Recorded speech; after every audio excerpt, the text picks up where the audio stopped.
What is going on, Casually FC? Welcome to another rendition of the Casually Chelsea Show. I am accompanied by the lovely panel of the Bridge 258, Oliver, and Real Chris. I am your host, Marshall DBDX. Be sure, before we start the show, guys, smash up the like buttons. Make sure you are subscribing if you're new to the channel, and both of these things apply to Ahmed as well, who is currently streaming on the Bridge 258 channel, so be sure to smash up the like, hit the bell notification over there as well, and subscribe.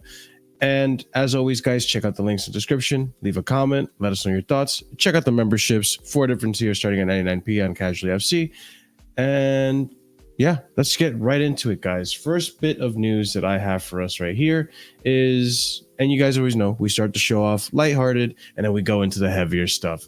So let's start off with some Chelsea preseason dates. Okay, so according to the Chelsea website, I believe, I have the tweets right here. Boom, boom. Let me share the screen. Okay, Chelsea's announce. Chelsea's. Okay. Anyways, Chelsea announces 2 games for the Summer USA Tour. Wrexham on Wednesday, the 24th of July at Levi Stadium in Santa Clara, California. And on Wednesday, 31st July, Chelsea play Club America in the Mercedes-Benz Stadium in Atlanta, Georgia. I hope there's more games because I cannot attend any of these. These are too far away from me. But yeah, I mean, it's nice to see that they're going to come back to the US again. You know what it is? What's up? Sorry, Marshall. Before, I just want to say first things first. Round of applause. All right, I got you. Hold on. Come on, man. Come on. There we go. Clap. What am I applauding to? You're applauding to you saying the names of the clubs in such a nice and perfect way for the first time in a long while. So I just want to say first things first, bro. From the bottom of my heart, congratulations on that one. Secondly, like, okay, thank you. So secondly, it feels like, obviously, I know last year they did some form of like a East Coast thing, right, where they were going along the East Coast, giving those guys their thing. So I think this year, they're trying to do something similar to that, where they're trying to do a bit more of the West Coast, even though I know Atlanta, Georgia's more East Coast, if I'm not mistaken. Yeah, so I could see something like maybe they go to like Seattle, Washington. You got California there. Maybe they do something like in Texas. Who knows? Yeah. But yeah, I could see something like that. It is what it is. I mean, you gotta share the fruits. You gotta share the love. Okay, that works too. We can share the fruits too. Yeah, man. But listen, man. Obviously, I am kind of disappointed about the level of competition we're facing in preseason, in my personal opinion. Like, big up Wrexham, but Wrexham, man, like, I'm sorry, bro. We need to face a bit more tougher competition, in my opinion. You're better off really facing. You might as well get an MLS team to face us, because at least then you have some level a bit more, of competition, if that makes sense. Yeah, they're better than Wrexham. Aren't they? Are they in the middle of their season at the time though? Maybe. I don't know. I don't know. They might be. I seem to remember that their season's January to December. Or what? I don't know. I might be wrong on that. I might be completely wrong. But what are you saying, Chris? I was going to say, like, Wrexham. Obviously, they got what's the guy who plays Deadpool? Mark Reynolds. Ryan Reynolds. Yeah, Ryan Reynolds. Ryan Reynolds, sorry. I fucking get the names confused all the time. Yeah, Ryan Reynolds. The one who pulled, honestly, he's the one who probably pulls the strings to do this, because you saw last season he was facing big teams like Man United and all that. So he probably pulled strings to get his team to do that. So it's just like, a money thing. Like, really, it's not like really a football thing, is it? That's what it is. No, obviously. It's a publicity thing, I'm sure. But at the end of the day, I can't really get excited for preseason anymore, considering what happened this preseason. So now I'm kind of just taking it with a grain of salt. Yes, I would love a chance to see my Chelsea play and witness it, but like, I don't know, man. Like, now it's bittersweet because it's tainted by what Poch did to us this preseason. So I don't know if anyone feels that way as well. I'm definitely taking preseason with a pinch of salt this time. I'm gonna be down if I see Poch leading that preseason. That's when I'm gonna be feeling down. If it's Poch, then yeah. I feel like, you know what? Let's write the season off now in pre-season. And it could happen. It could happen. It could. Yeah, I'm definitely not going to enter it. I'm not going to enter it with the most optimism.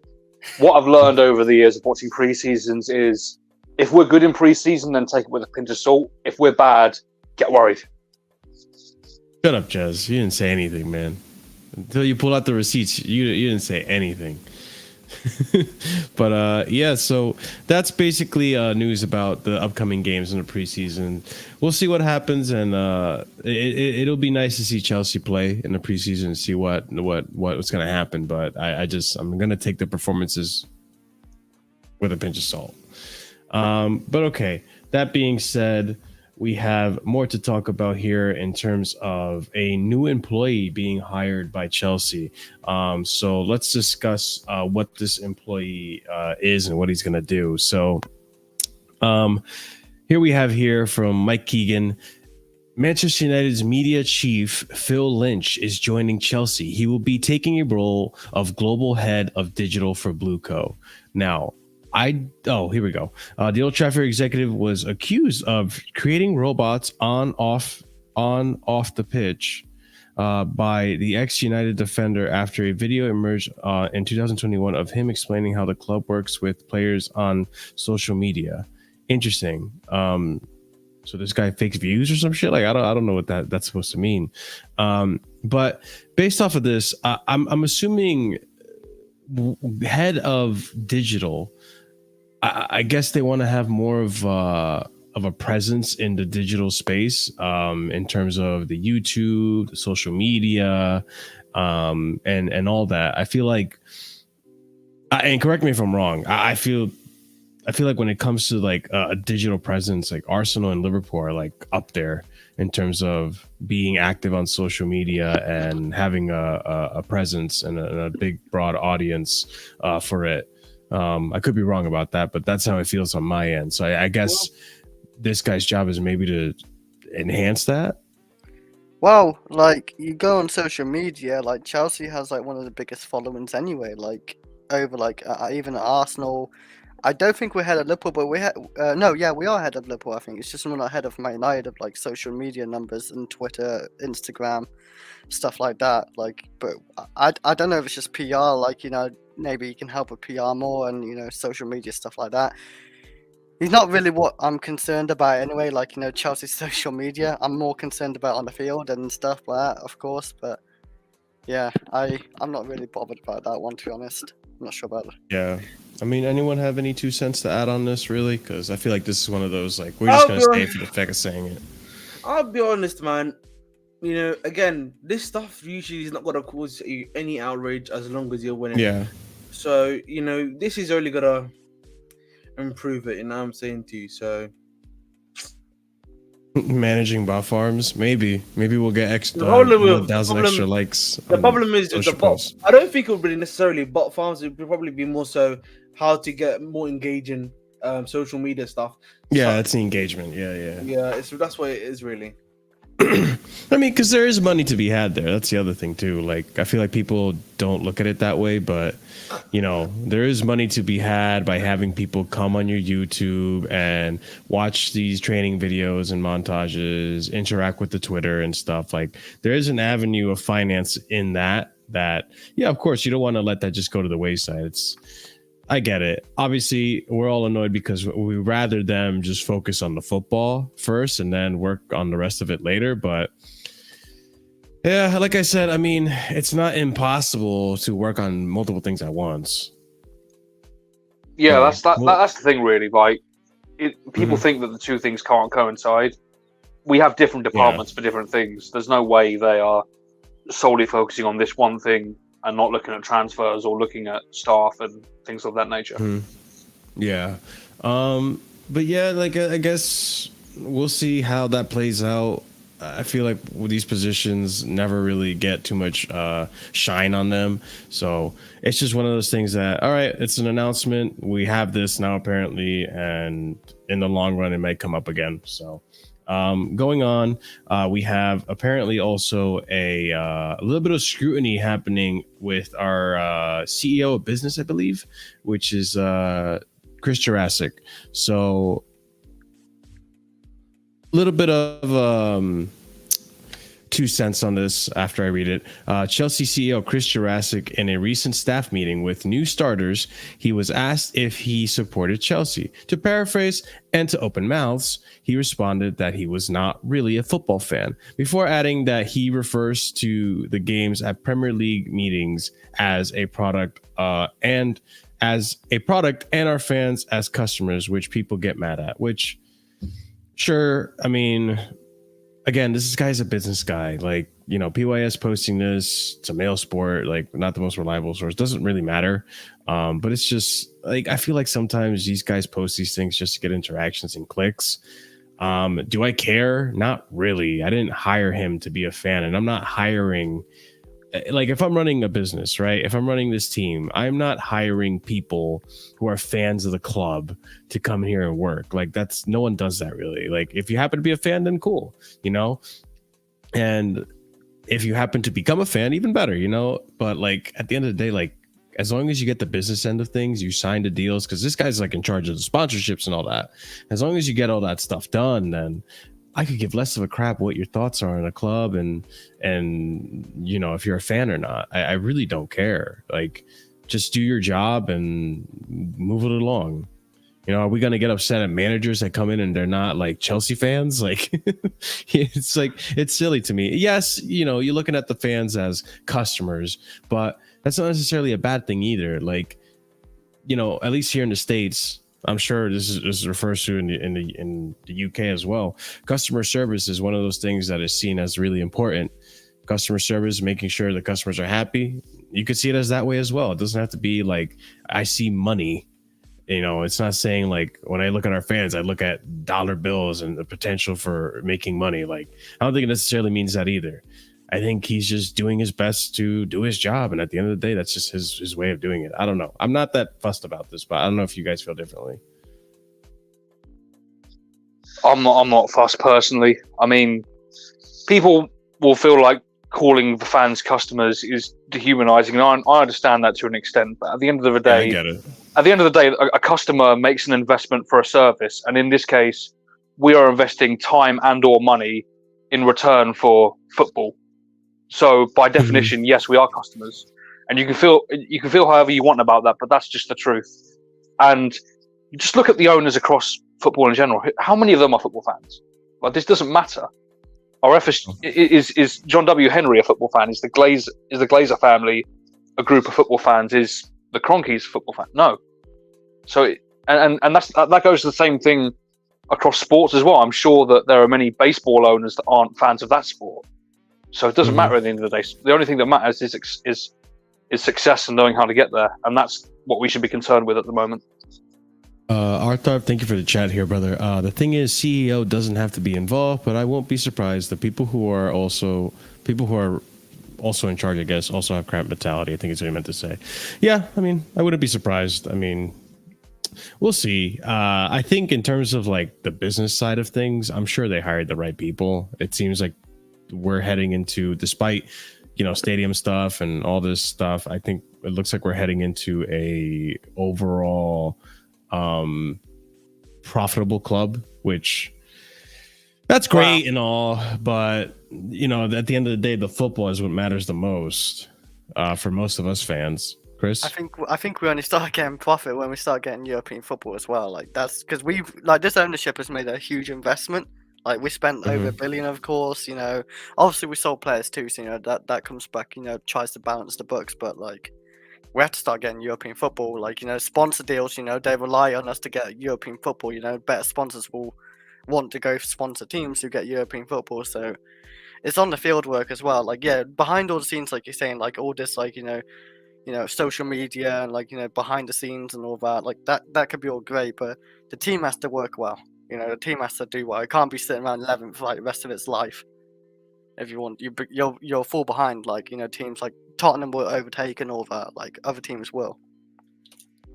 yeah, and I get that, obviously, and I don't think the owners are dumb enough to not understand that. I think the owners, for the most part, understand that the reason Chelsea was as big as it is because of its success. So it would be very shallow of us as a fan base to think that the owners don't know that. I'm sure they do, and we'll read more about some of these opinions of the owners on recent results. But I agree. I think they're going to make it so that the club is still profitable despite the results, which does scare me to a certain extent as to where they stand in terms of complacency. But I think they also want to make as much profit as possible, and that requires also winning trophies and winning leagues and so far and so forth. Yep. So we'll see where this goes, and we'll see where the mentality is in a few years' time. Obviously, right now it's not looking good, and I'm hoping that it does change over time. And if it does, then good for us. I mean, I'm glad they were able to turn it around. If not, then fuck. If not, it's we're done. We're washed out here. Old Chelsea's done. But all right. Welcome, Scott. Let's go ahead and continue on.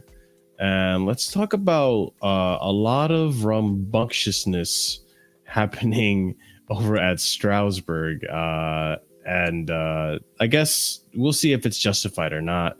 But yeah, so there's been a lot of things going on in Strasbourg. This was mentioned last week on the call-in show very briefly, but we have more details here and we'll talk about it. So Chelsea Dodgers here tweeting, an RC Strasbourg fan group is urging Clear Lake, led by Begdad Bali, to change their U23 transfer policy or leave their club. And this is the letter that they got. Then the letter supposedly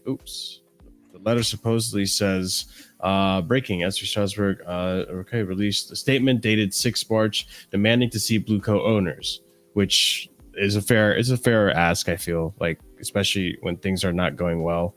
I feel like these managers or these owners should be speaking on it, but let's continue here.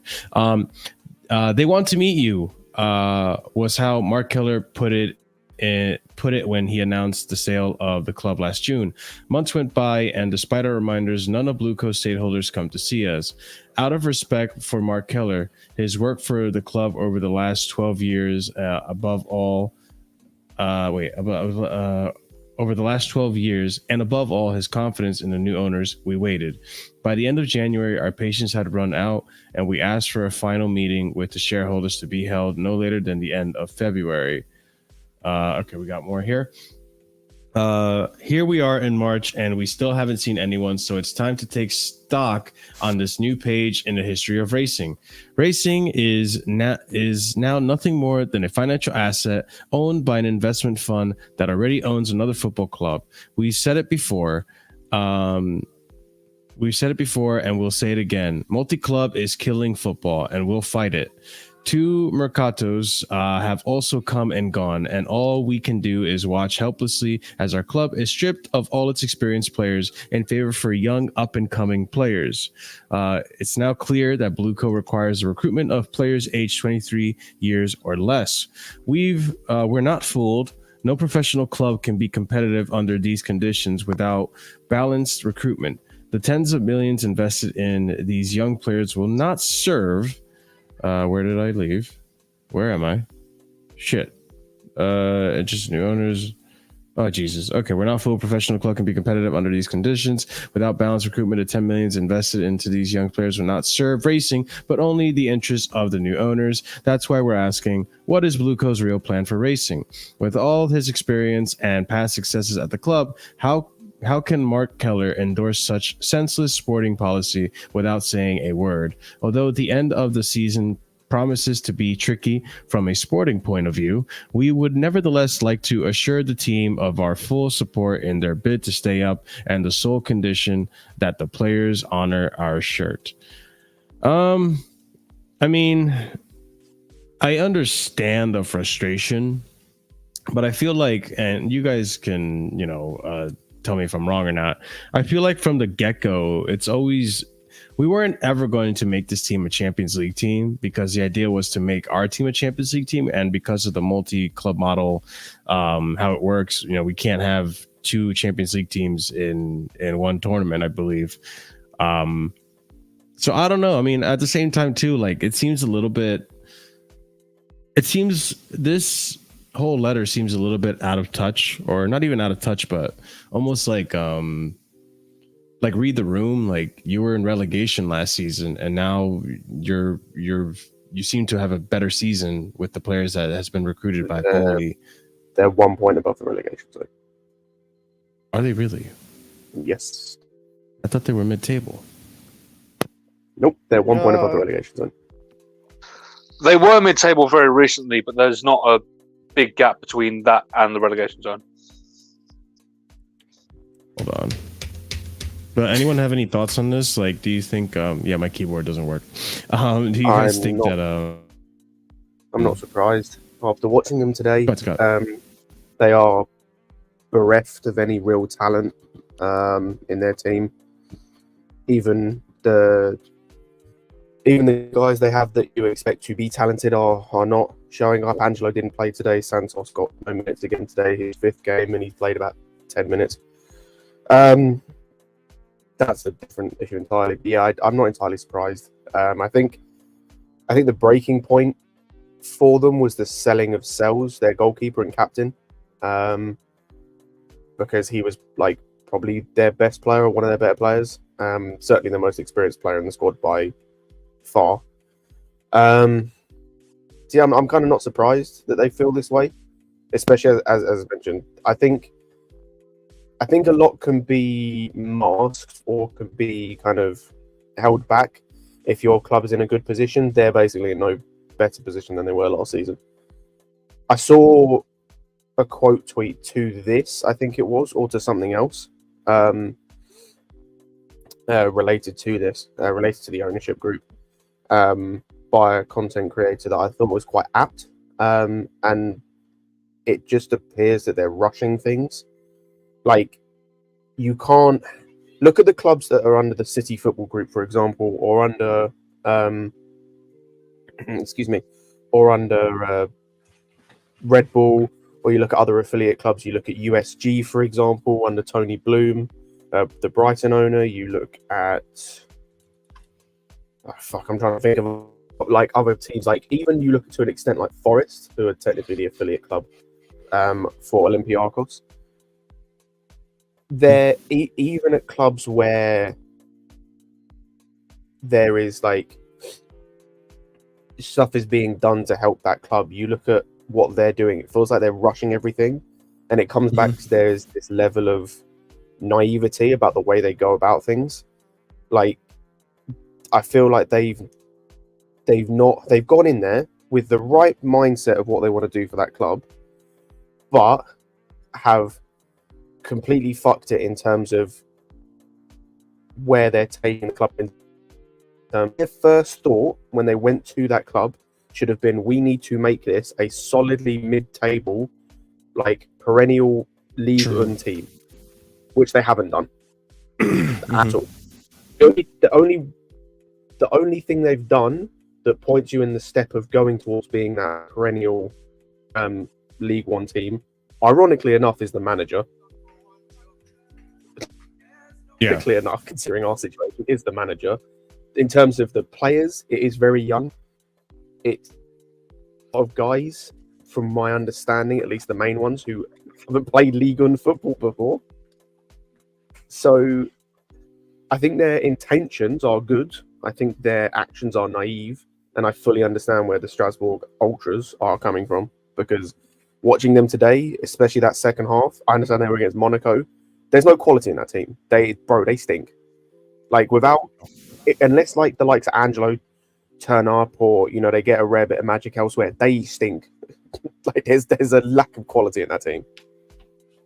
I did just find another tweet that I totally forgot to read, and this is Mark Keller, the president, defending the whole ownership. So he says here, Blue Coat's arrival was essential to strengthening racing's competitiveness for years to come. Without that sale, the sporting project could have suffered. Change is scary, and it's important change. and it's an important change. I know that multi-club ownership concerns and has implications at national and even European levels. We are not in a hierarchy, though. Chelsea is a sister club. It sits above but not next to us.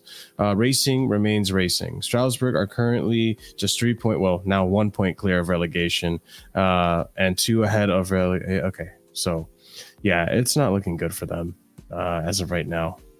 Hopefully they get some good run of games or something. So shouldn't the league and experts speak on this, or go for it, man? I mean, waiting for you to talk. You're over there all like, shy and shit, like just waiting.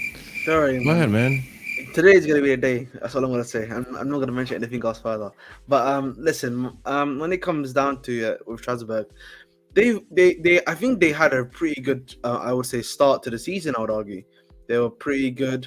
But I think what's happened is in the January transfer window, the other teams that had kind of been going really bad kind of had a big change of form. Whether that be obviously the team that I watch, Rennes, whether that be even Olympic Lyon had a big change in form now. You look at the other teams that are around them, Nantes, a lot of these guys are known, teams of players. But I think fundamentally the main issue is that, which I find confusing about when it comes to Strasbourg, is that Strasbourg have always been a second half table team anyway. I just feel like because Chelsea's there now, it's almost been magnified to a level that is it's almost been magnified to a level that it shouldn't be at, if that makes sense. Because Ahmed, I think that's the point. Like the whole point, if you're being bought by new owners, especially richer owners, and for example, right, let's just have a look where. Give me a second.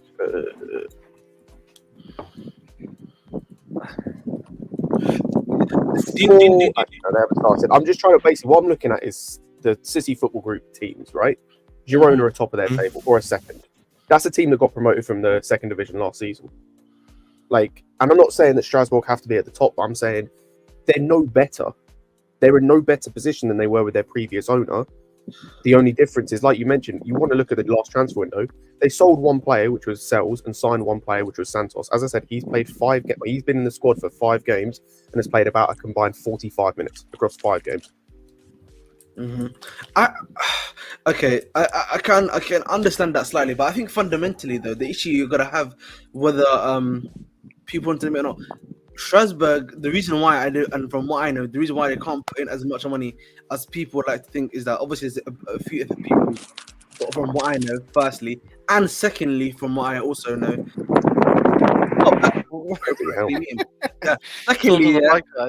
Secondly, no wind tunnel there, Curry.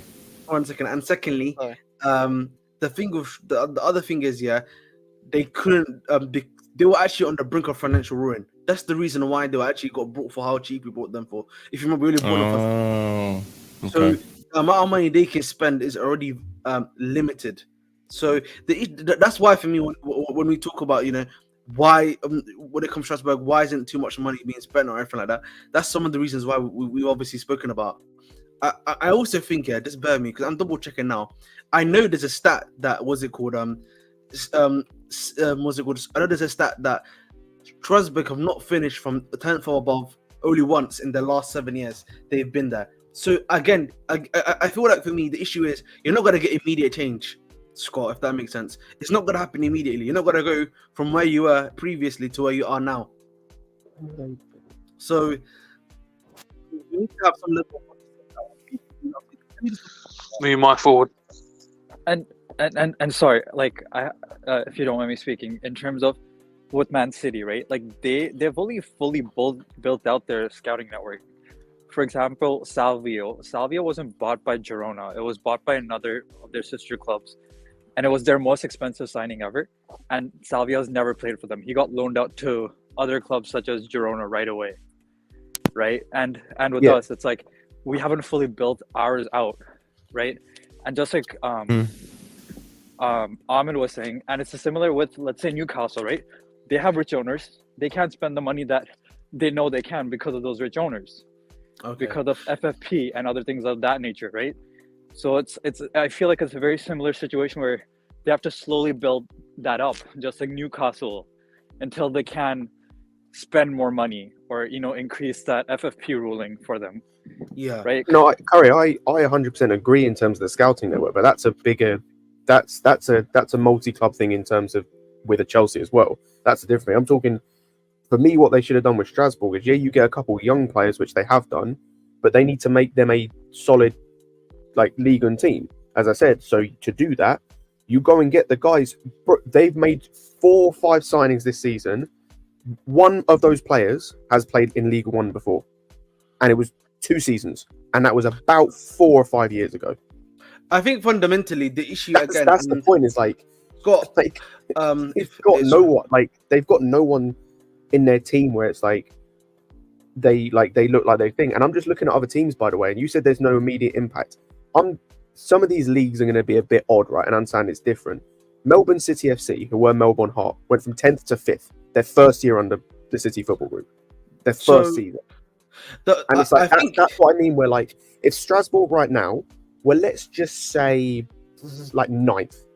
That's calm. That's a decent, successful season, because you've been mid-table, you've settled yourself after just getting promoted or just being in a relegation battle last season. You've settled yourself. That's what I mean. The success and that nonsense and the scouting group and everything, that will come with time. I agree. My thing is they're trying to do the scouting thing at the same. Like, this is where I say they're rushing it. When it comes to I agree with you. By the way, they've rushed the multi-club thing from the day one. Yeah, I agree with that. They've rushed the entire thing. Like, they keep trying to buy about 1 million teams, can't buy anyone. They've bought all the players that they need to loan to these teams. They can't loan anyone. Even when they are, as with Santos, it's not going well. Yeah. And it's like, you're trying to do way too much too soon. Yeah, and it's I think, like, say, for example, right? Just sorry, before you go. If we bought Sporting right now, or had a stake in Sporting, I expect the Sporting response would be similar. I'm going to be probably. I could see that. I think fundamentally, again, the issue that we're having right now is this. Obviously, barring the rush stuff, because we've said that, all of us here have said that multiple times on previous streams. Fundamentally, it's the issue is the approach, in my opinion, in the sense of you need to keep some level of experience. What they did, and I think they're failing to realize that, if that makes sense. Now, what I don't understand. What I think, for me, yeah, you have the up and coming talent. Yes, you have a bunch of them, but if you keep 4, 5, 6 top tier talents that you sorry, not top tier talents, but, like, talents that are going to be steady eddies, that are going to keep you looked after in place, that wouldn't necessarily be a problem. Now, I'm looking right now, yeah, at the finishes for Strasbourg in the last 20 years. So they really got back into League 1, it seems, in 2021, which is the COVID season. So they finished 15th. Obviously, they finished, their highest finish again was 6th, and that was in 21-22. Last season they finished 15th, and currently is it 15th or 14th in the table? I think it's one of those two. But yeah, they're currently 14th. So I just showed that to show you it's not anything out of the ordinary, if that makes sense. But I think fundamentally, though, Scott is right, and I agree with him. Something we've all said before is that they're trying to hit the speed run button. But the problem is, yeah, you can only hit the speed run button if you have the clubs already ready for you, and you don't have the clubs ready for you. You don't have the clubs ready for you. You don't have enough loan spots to do what you need to do either. So that's the problem, man. That's why, like, we talk about the whole multi-club model and the loans and all that stuff. I kind of want to see what happens next season, because there are a lot of these deadwood players that we still have coming back that have taken up loans, and the transfers haven't gone the way they're supposed to. I think next season or this summer, when they finally go, there's less excuses now as to why Santos didn't get a loan, or why this player is still at Chelsea, is just rotting on the bench, and so on and so forth. So I agree with you guys completely. I think we are rushing on a lot of fronts, and I think as a result, the quality's not there, the execution's not been great, and it's like we're hurting a lot of players' careers as a result as well, and even the clubs. So I think, again, next season is going to be for me the real, like, I'm going to look at this through a fine through comb and really see if they're executing the way they should. Again, this is a long-term project. This is going to take time to perfect it, but I need to see some progress in the right direction next season in order for me to actually be invested and really believe that this project's going to work out in the long run. Because right now, I'm hoping. I'm just, and not just me. I mean, I think a lot of you guys are on that hopium that this really, really works out and that we don't just become another Nottingham Forest. Like, knock on wood, I really hope that's not the case. So, I mean, any other thoughts on this, guys, before we move on to the next segment? Sure. Really, Like my bro. Oh, God, Corey. sorry, my thing is, I think we just need to increase the loan success rate. Like for example, like we can say the Andre Santos deal in the winter went bad, but then we can say the pivot to Datro Fofana right now, who scored a goal again today, is going pretty decent when he's playing at Burnley. So like Sure. that's the thing, right? Like let's increase our hit rate in a sense for loans from, let's say, the current 25%, for example, because Amari Hutchinson is doing decent, Angelo is doing decent. I think Webster was okay as well, and then Fofana's doing decent. So let's increase that to, let's say, from 25% to like a 40% next summer, and then keep on increasing that slowly, because like hopefully by then we will also start buying at least one more club in the next 1 year to 1.5 years at the very least, so that at least we can have 3 clubs to like go back and forth with. We need to start having some hits on the managerial side as well, because Yeah. I'm hearing that Vieira apparently isn't inspiring anything in terms of confidence or whatnot. Damn, I thought he was the one positive about that team. Never mind. Well, so I've heard. This is second-hand account, Scott. I can't say for myself. Yeah. I thought he was the one part of that team. As I said, ironically enough, that was actually doing well. Shit. Just before we continue, big up to everyone watching. If you're watching on YouTube, be sure to smash up the like button and subscribe to either wherever you're watching, either Casually FC or the Bridge 258. And if you're watching on Twitter, give it a like or a retweet. And I hope you're enjoying the show. So let's go on to the next portion I have here for you guys, which is going to be talking about our relationship with Brighton. So there's been a lot of there's been a big trend, right, that we've seen, that we seem to just love going for Brighton staff, and it's almost like the Clear Lake Consortium should have probably purchased Brighton instead of Chelsea. But let's see what is being said here and go from there. So Ben Jacobs here reporting Brighton CEO Paul Barber to Athletic on his relationship with Chelsea. Todd Bowley was one of the first people at Wembley to come and say hello. We joked about the fact that Tony Bloom and I were both wearing red ties. He's a nice guy. He is a very successful businessman. Yes, we've probably had a few too many dealings with each other than I would have liked, and that he would have liked probably, but that's business. Tony and I have a good relationship with Todd and Big Dad.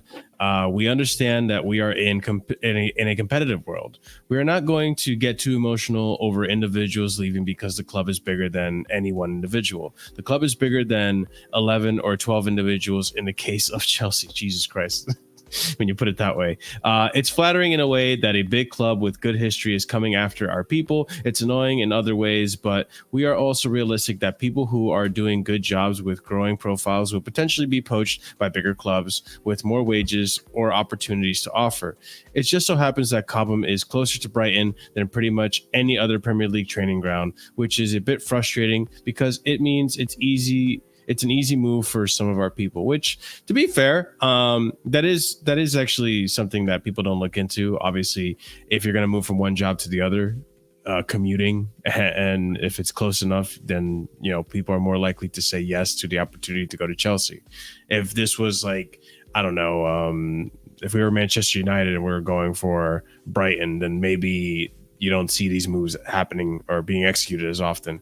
But it seems like we still have a really good relationship with Brighton, and it seems that we're still going to be doing business with them, which I'm not a big fan of, considering how much these prices are so overinflated when it comes to getting players from them, and how I feel like our success rate has not been that well. We're looking at players like Cucurella potentially in that conversation. Caicedo's probably been, according to some people's opinions, under delivering. Potter. We have West with Stanley, Potter as well. So I don't know, guys. Thoughts on this healthy relationship between Brighton and Chelsea? Okay. Nonsense in what sense? That you don't think it's what's been true? said is not in terms of what Paul Barber said, just nonsense in terms of like that it matters. Oh, okay. I mean, that's kind of fair. Like, no one's talking about the fact. So I take it everyone's seen the Edwards news, the Michael Edwards news. Yes. That he's likely to go to Liverpool? The guy he's bringing with him to be the director of football. Does anyone know where he's coming from? No. Crystal Palace, no? Is Bournemouth. it Bournemouth, right? Or Yeah, Bournemouth? Bournemouth. Yeah. I was going to say, talking to Palace, does anyone know who what's his United's name? going off. Jim Ratcliffe is looking at United. for his director of football for United. It's Dougie Freedman, director. And then of football. Ashworth is going there as well from Ashworth, Brighton. yeah, And who worked for Brighton previously and is working at Newcastle.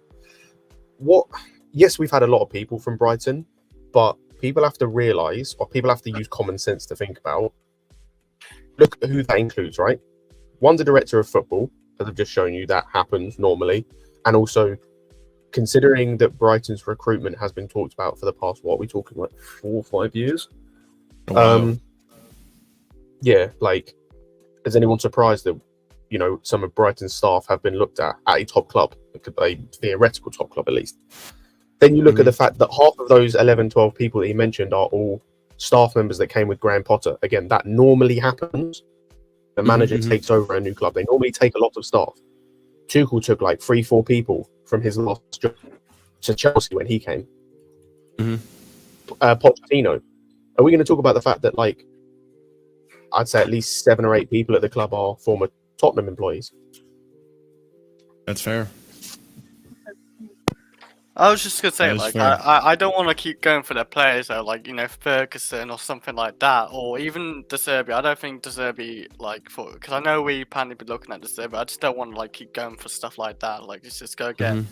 If we keep like doing all this, I feel like it's just gonna be the same answers. Like, we're gonna be like somewhat struggling anyway, because like Ferguson obviously isn't good enough, but apparently we're looking at him. That's probably bullshit anyway, but I don't think De Zerbi's definitely not bullshit. Like, like us looking at De Zerbi. I don't know. I kind of want us to like kind of step back from like Brighton right now, because we have done a lot like with Brighton. I think we can look somewhere else instead of just Brighton. I get that to an extent, but we're doing this weird hybrid of like Liverpool and Man City. Like, we're doing the multi-club model of Man City, but then we're buying Brighton players like we did with Liverpool and Southampton, right? They got Van Dijk, they got Mane, they got Nathaniel Klein, they got Lallana. So it's like this weird hybrid thing we're doing, where it's like we are doing the whole like Southampton thing with Liverpool, but then we're also doing this weird multi-club model. So it's like we're trying to build this weird hybrid of the two, I guess, best teams. I guess that's what they're using as a template, it looks like to me. Well, at least they had good managers behind both approaches, unlike us. I was going to also wait like for Chelsea just to end up with the same points as Brighton this season, man. Like, fundamentally, the issue that you have again, and it comes back to this year, is with Stanley and Stuart, bro. Like, I don't know how are decisions being made by Chelsea? Are they actually the ones that are making decisions? Are they really, or are they just puppets? Because one thing I've been thinking about is that there is this idea that they keep us in a collaborative thing. So if it's collaborative, then that includes the owners, that includes the sporting directors. Obviously, they've got Joe Shields, who's it seems like a senior advisor, if anything, at this point. So what is going on there? Do you get what I'm saying to you? So fundamentally, I don't even know if Stuart and Stanley are the ones that are doing the job. Like, we need to be real about that. Like, no one, like, Matt Law he's all well and big up to him. Listen, not big up to him, sorry. Actually, he's all well and good that he can report the ownership, yeah? But bro, this guy barely talks about how the structure actually works. Like, can you actually do some journalistic thing for us, please? Or any guy, whether it be him, the Nizar guy, whoever else, can they actually do a thing where they can tell us about Stuart and West Ham? The only thing I've ever heard from Matt Law is that Stuart likes to get stuck in with his fellow employees, and Stanley likes it isn't the same. I mean, what does that meant to mean? Well, one of them is one of the lads, and then the other one's not. Like, I need to understand how it works, man. No, but Yeah, I mean, because that fundamentally, I think, is the issue, right? Because I feel like as fans, yes, I don't need to necessarily know how everything goes, but fundamentally, though, you know, it's so confusing what's going on right now that I don't know. You keep because like every time you hear Matt Law report it, it's collaborative effort. Nizar can consider collaborative effort. You hear Simon Jordan, Liam Toomey of the Athletic, collaborative effort. They never really speak here on who's truly making the decision. Like we don't have like an actual bang decision maker. It's almost No, like but we've got, don't like, a but don't we? But haven't there been reports? I think in the past, like, hey, like when Stanley or someone does the loans, and the other guy pays attention to regular Yeah, there was a scouting. report. So But there that was has really- been some bang, like separation of church and state kind of thing of like this guy really is into this. Like there still is No, a but quote unquote collaboration, but one guy I hones feel into like this that more. changed, but the thing is, Creeper, that was in January. That was when we kind of understood. That's what they were saying in January. But from January to now, situation has changed. Vivell has left the club. No, that was before Vivell. No, those reports were after Vivell.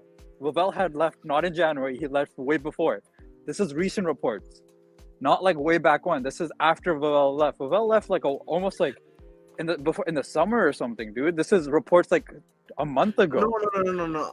I'm not. I'm saying to you the report that from what I remember about Stuart doing the stuff in terms of like sales and loans. That was back in his time in January when they were bringing these guys in. Like that was the idea. No, that's what I always thought it was personally. But maybe I'm thinking it's, and I'm not even talking about Jurassic, but the CEO stuff is not for me. I don't really care. That's again non-sporting side CEO stuff. The problem I'm looking at is actually the football department because it seems that the ownership has a heavy, what's it called, level of action. Bali, what we're seeing the report. Is it Bali that's making decisions? Our Stuart and Stanley just passing the names and then he's saying, "I like this guy." It might just be that, bro. I know that's a bit toxic to say. It does bring about microphone. Yeah, your microphone is not agreeing with you today. I kind of understood you, but you lost you towards the end there. Okay, so where was I when you last understood me? Kind of the beginning. To be honest, you kept on going in and out. Yeah, so much. yeah. I thought it was Just say it again. one, but thank God. You got No, this. I think Sorry. I think fundamentally the issue that we're Yeah, all right. yeah. So I think fundamentally the issue you're gonna have here is that I'm not talking about the non-football side. So what I mean by that is that I don't care about Jurassic, that stuff. He's doing his job. It seems like if you look at the balance sheet, whatever you want to call it, then we're making more money from actual sponsorship and everything like that standpoint. So he's doing his job. The problem for me, is the actual football side. That's the director of football. That's with Stanley Stewart. Then there's obviously you got Joe Shields there. Then Rumba, the guy I spoke about to you, who they got out of the academy. And then there's the ownership. Now again, Cole Palmer, if you remember specifically, was brought about via a collaborative effort. Remember, it was the owners and the directors of football that came to that decision by Cole Palmer. And apparently there were similar decisions being made previously too. So if that is the case, are we maybe in a situation where the ownership is the one that are really choosing who's coming in and who's not coming in? They just get given the sheet of each player, their statistics, and then just like bang. I mean, at the end of the day, they're the ones that have to pay for the players. So No. But then we run into a fundamental issue if that is the case, by the way, because they shouldn't really be involved. But they shouldn't be involved, though, bro. That's the problem. Because like, if we are truly being honest about this, they shouldn't be touching the football side at all. They should be saying, "We want this, we want to bring this." And if that's the case, bro, that's where we run into the problem, isn't it? That's a problem. But okay. I'm not saying this was any better, but isn't that kind of what we did with Roman? Like we kind of found the players, and then Roman would kind of give the stamp of approval of like, okay, bring them in dude, or Shevchenko, not. Crespo, like Higuain, Falcao, those are all him heavily handed We're freaking bringing those guys in. And Marshall, explain to me what happened post 2014 after Imanara left. No. I'm not. Listen, I'm not saying it was right or it was the best way to go about it, but it seems to me that seems to be how a lot of these people go about doing their business. Even Man City, to a certain extent, I feel like does that. Or actually, maybe Pep actually does have a lot more of a finger on the scale for that. But I feel that well, going back to what you're saying about Cole Palmer, like Joe Shields had an involvement in that for sure. So there was a collaborative effort, but then finding these players and identifying them, and then going to the owners and being like, "Here, we have these 3 players. What tickles your fancy?" I mean, isn't that kind of more so like isn't the job of the scouting department and the directors of football to make it foolproof so that, hey, depending on which one you pick and the salaries that you want to abide to and all that stuff, it should work out regardless. Yeah, and wasn't Disasi and Barry Shield the same?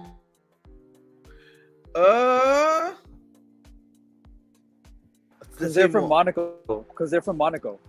So they were by Poe and Stanley something, or one of those guys. I think, I just think fundamentally we have the issue in terms of who's making the final decision, and I feel like the ownership should not be getting involved in that at all. They shouldn't be getting involved in that at all. And the ownership should just be there to provide the budget. Exactly. Quite simply. Yeah, that's what I was going to suggest. Then it's a budget. Yeah. And then from there, it's up to the directors to compile all the scouting information and assess the value of players, and then collaborate with the manager to find fits. Exactly. And for me again, this is something I'm going to repeat again. And for me again, this fundamentally also, is a big issue, because it just means that the football directors can just pass blame onto the ownership essentially. But listen, you guys said you wanted this guy. We brought him for you. We gave you the data. And so they essentially don't have any. What's it called? They don't put any blame on themselves. It would certainly explain signings like Mudryk. I can't lie. Right, and I'll be honest with you. Again, the Mudryk signing, whether people wanted to be or not, that was definitely an ownership signing. Bro. The fact that the owner—that's what I feel. Yeah. Went to, the fact. Remember, I told you, by the way, this year. You said to me, "No, but the directors are here." But when I was telling you this year, I don't think I said that, but okay. Yes, you did. We've got proof. Receipts, people, receipts. Yes.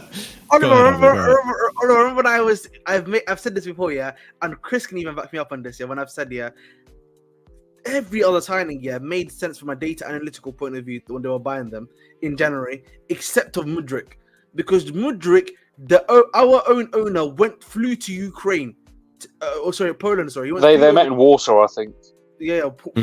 Poland. That's why I corrected myself. Poland, to literally get that deal done within 1 day. Yeah, I mean, the reason I think that it wasn't a recruit or director signing is because I remember that link with Mudryk happening very early in that January transfer window. And at that time, the way the bully was moving was he was poaching these deals and hijacking as many deals as possible. Because, I mean, to be fair, he had limited knowledge. So he was going based off the hype, really, which we saw. And it seemed like it was a bully signing, which then the directors kind of just yes-manned them. It was like, okay, yeah, this is a good player. And then they just went for him. And now in hindsight, maybe it wasn't the best signing. It wasn't fitting for the team. That's how I felt about it. I think the question we're raising here, though, is that did the director's input matter? Yeah, I don't know. That's an interesting question. And I do think to an extent, no. Because we got Cole Palmer, we got Disasi, we got Barry Shield. That didn't just come out of nowhere. And Gusto too. I'm sorry, I don't think Todd Bowley is like, you know what? I've been scouting Lyon, and Gusto's the guy we should sign as a replacement. Like it has to be one of those guys, right? This is what's baffling, though. It's so inconsistent. Like, there's no way. That's the baffling thing, though. It's so inconsistent. Like you can see one instance where there's heavy evidence for it being maybe the owner or someone from higher up overriding the directors. Then there are other instances where they've gone and bought from their previous clubs where there will be pre-existing relationships. So there's just, as with most things at the club, there's just, there's no consistency between any of it. You can't really join the dots. Yeah, I mean, I think that the directors definitely have more of a say now than what was happening earlier in the season prior to January of last year. Obviously because they weren't here, but I don't think I don't think Bali is probably asking them to recruit younger and unfound talent, but obviously I don't think Bali's the one picking the players. I just don't think his football knowledge is that bro. much. I genuinely, I have a slight feeling in the back of my head. You'll be something like surprised. that is taking place, bro, because there's been a lot of emphasis here recently on the fact that Iqbal has been taken over Strasbourg, been looking after that one and the sport and stuff that's been happening there. He's been here for the day-to-day when it comes to Chelsea Football Club as well. So for me, it wouldn't surprise me if he's been making a lot of the big decisions recently, honestly. And there is. I don't think he's. Yeah, go ahead. Sorry, there is evidence of this elsewhere though. Like, and Yes. the example I'm about to use isn't the fact that it's two American owners, but Ed Woodward with the Glazers. Ed Woodward definitely picked players at Manchester United. So there is evidence, and Ed Woodward's just he's a banker or an investor or whatever he is. He's not. Yes, you know. and the thing is fundamentally these guys. Yeah, the thing is fundamentally whether I want to admit or not. Yeah, we are hearing this stuff, Marshall. We are hearing he's the guy that's behind Strasbourg, by the way, and they're 1 point away from getting locked up. And he apparently is also a part of the day-to-day stuff at Chelsea, and he's the one that's the heavy hand. We know Burley apparently is in America just chilling. So whether you want to admit or not. Yeah, I mean, it's not like I'm trying to avoid accepting it. Like I don't know. I don't know, but the thing is, Marshall, bro, at the end of the day, bro, whether I want to like it or not, we have to admit what the reality is, what the facts are, bro. And that is for me, the prevailing reality that is currently that's currently happening. Whether we want to admit or not is another thing entirely, bro. Yeah, I find it hard to believe that, it's Baghdad Bali that's like, not scouting per se, but he's the one like, hey, what is this player? How does this player look and all this and that, and going to Win Stanley or Lawrence Stewart for approval or something. Like, I don't know. It just seems that it seems to me like if maybe I don't, but what I'm the way I see it, the way I think it's structured is that I think it's just Baghdad Bali saying, hey, I want these style of players. There's actually an age restriction. There's actually like a monetary restriction, and Win Stanley and Lawrence Stewart have to work with that. That's what it feels to me. But do you not think that's wrong then to have an age restriction though? That's the problem though, isn't it? I think it is. No, yeah, I agree. I think it is wrong. And the thing we're talking about, by the way, yeah, I don't think you're getting this, by the way, is that we are basically saying to you this: Baghdad is not asking for style of play. Would they be Stewart? Would they be West Stanley? I forgot the other guy, right? Joe Shields. Yeah, they're doing the scout and everything. They just bring him the players, and then he's just picking them, like almost from what we're getting at. Yeah, that's where I disagree. That's where I think it's like. Bro. And I genuinely believe, bro. I genuinely believe that's happening, bro. Because again, you look at Strasbourg. Apparently, he's the one that's leading Strasbourg. He's the one that's doing the sporting side of Strasbourg too, by the way. Yeah. And you can see the result of that. So what's to say? His biggest investment, 4.25 billion, 60% transfer stake in it. He has investors that he has to pay back to as well. 100%. What's to say he's not doing that too? Like, come on, bro. And the signs are really pointing towards that as well. But like, listen, and again, this is not even me trying to be a dickhead or something like that, bro. This is just like, from the evidence we have, that's what it looks like to me, bro. Yeah, I mean, listen, I guess time will tell if we ever get full transparency on this stuff, because I think, going on to the earlier point that you were saying, right? I think Chelsea fans want a little bit more transparency as to what the plan is, what's going on, and what the idea is going forward. Because, we talked about, me and Scott have talked about this relentlessly. What's the plan with the loans? We've talked about what is going on exactly with the new stadium, so on and so forth. With so many things, like we have so many questions. We don't know what the plan is. We don't know what they're trying to do going forward. And, a lot of the fan base have no reason to believe that it's going to go well, because it hasn't been going well so far. So I think having a little bit of transparency would help a lot. I just want to say, okay, sorry. Adam, can you go to Adam's comment? It's the last Adam? comment. Yeah. Igbali runs Clear Lake. Where does he get the time to run Strasbourg? Igbali is a joint. Is joint. Him and Feliciano do it. Who's also 60% stake in this club as well. So he's probably running running that while he's doing Chelsea, basically.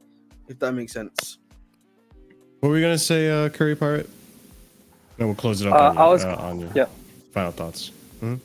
I was gonna say, yeah, it's a bit murky to know who's in full control of this, because it's not like Perez, right, with Real Madrid during the Galacticos, where you're like, we know he's going for that project and signing the best players in the world and this and that. It's a bit murky because, like Oliver was saying, it's like we can see some signings that are very director based and some that could be like ownership, specifically like Bali based, right? So it's just like, yeah, it's just hard to tell right now, more than anything else, I would say. Yeah, I really hope that there is something in the future where the owners come out and do an interview or something in regards to Chelsea. And like and someone said it, I think it was Eunice I was listening to earlier, where, you know, Roman didn't really talk much, but that's because there was results on the pitch and he didn't need to talk. But when you have a club as big as Chelsea and the way it's being run, and where it's at right now, the fans are going to have questions, and without the questions being answered, there's going to be assumptions, and we're going to be angry because a lot of these fans, obviously, whether they listen to propaganda or whether they are, you know, bullying through and through, they're going to jump into assumptions that may be wrong, and that could lead to just more disgruntled fans and more disconnected fan base. Let's go on to the next topic. That was a good discussion, boys. Sorry, can I say last thing? Yeah, go sorry ahead. about this. Last thing is, if they want to learn something else from Man City, it's what Man City does, right? They have like an autopsy report every season, and they publish that video, right? Like the ownership of Man City does like, hey, we achieved this goal. Like when they didn't win the Champions League, they were like, hey, we won the league, credit to us, this and that. And then they're like, yeah, but we're still pushing for the Champions League. That's our goal. And they send a video every season updating about what their club's vision is and how to refresh and everything like that, right? And that's even something like that would be themselves. nice. So if they would do that, that would really help out. First, build a bond, because these the Man City ownership had to do the same, right? They're gonna have distrust. That was like the first big time where quote unquote oil money came in terms of from the Middle East into the Prem, and it's like they had to build that trust, and they built it because of things like that, right? Obviously investing in the community, but also doing these yearly videos about their progression, where they want to be in the short term and long term. So that's what I think they should learn too. Yeah, I agree. I think I would appreciate that as a fan. But before we continue, about 60 of you guys are watching on YouTube. Well, we're only at 24 likes, so let's see if we can get to 30 likes. Much appreciated. Same thing goes for the Bridge 258. We can get those likes up. But all right, let's go ahead and continue on. Let's talk about some managers. There's been a bit of a we're just going to call this the manager roundup section, because there's been links, there's discussions happening, there's rumors going about. Let's start off with what we already know, which is Chelsea's desire to wait until the end of the season before reviewing Mauricio Pochettino's position has not stopped the club from identifying Ruben Amorim and Roberto De Zerbi as potential replacements for the Argentinian. This is coming from Jacob Steinberg. Then we move on to the next part, is Chelsea has respect for both Ruben Amorim and Roberto De Zerbi. However, neither is being pursued at the moment. Chelsea want to finish the season strong with Mauricio Pochettino, with a strong desire to make it work. And this leads me to the fear that I have that they might just stick with this guy till next season. But who knows? We'll discuss. Clubs looking at Roberto De Zerbi as a potential next manager will have to pay a compensation upwards of 12 million pounds to secure the Italian from Brighton in the summer, according to Mike McGrath. We move here. Chelsea fans singing for Jose Mourinho should not expect a reunion, with sources on both sides playing down the chances of the three-time Premier League winner ever returning to Stamford Bridge. Then another one confirming here, one individual involved in the Chelsea project suggested it would send the wrong message if they returned to the face of the old ownership and hired Jose Mourinho. That's coming from Karen Gill. Then we have here more bits of story here. Chelsea insists they are still backing Pochettino. The hierarchy are naturally wary of what happened last season when they sacked Graham Potter in April and won only one of the remaining 10 Premier League games to finish 12th. Next part here is Chelsea remain determined not to make any knee-jerk decisions, and key figures within the hierarchy are still supportive of Mauricio Pochettino. Although results and performances have not been consistent. Although results and performances have been inconsistent, there is a view that the side is moving in the right direction, according to Jacob Steinberg, which, okay, well, maybe. All right, then we have here, it's understood if Chelsea make a change of manager, they will move in a different direction. De Zerbi also is not thought to be looking at a potential Chelsea move as a priority. Hansi Flick, Julian Lopetegui could be looked at, even Eddie Howe. Chris, I'm going to ask you about that in a minute.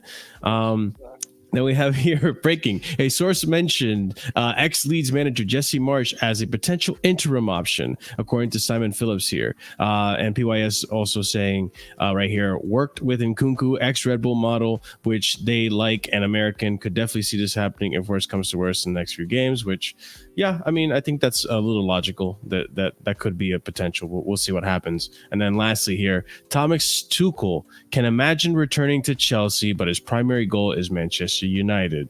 So according to Pletigol, Build and CF Bayern here, this could be just Tuchel's PR, to be honest. I think Tuchel does want to come back to Chelsea, but it's just a matter of the owner's decision. But yeah, he could potentially be returning to Chelsea. But let's By the go way, to Chris. Yeah, just before he goes, it's also been reported that Tuchel would like to go to Barcelona. Yeah, I did see that as well. Yeah, I'm cooking up like that. Chris, would you take Eddie Howe? You know I wouldn't take Eddie out. I don't want. Why is that, Chris? Yeah, because one, as an English guy, fuck the English managers. I'm done with English managers. Jesus Christ. Okay. Like, Whoa. Xenophobic. I think Eddie Howe.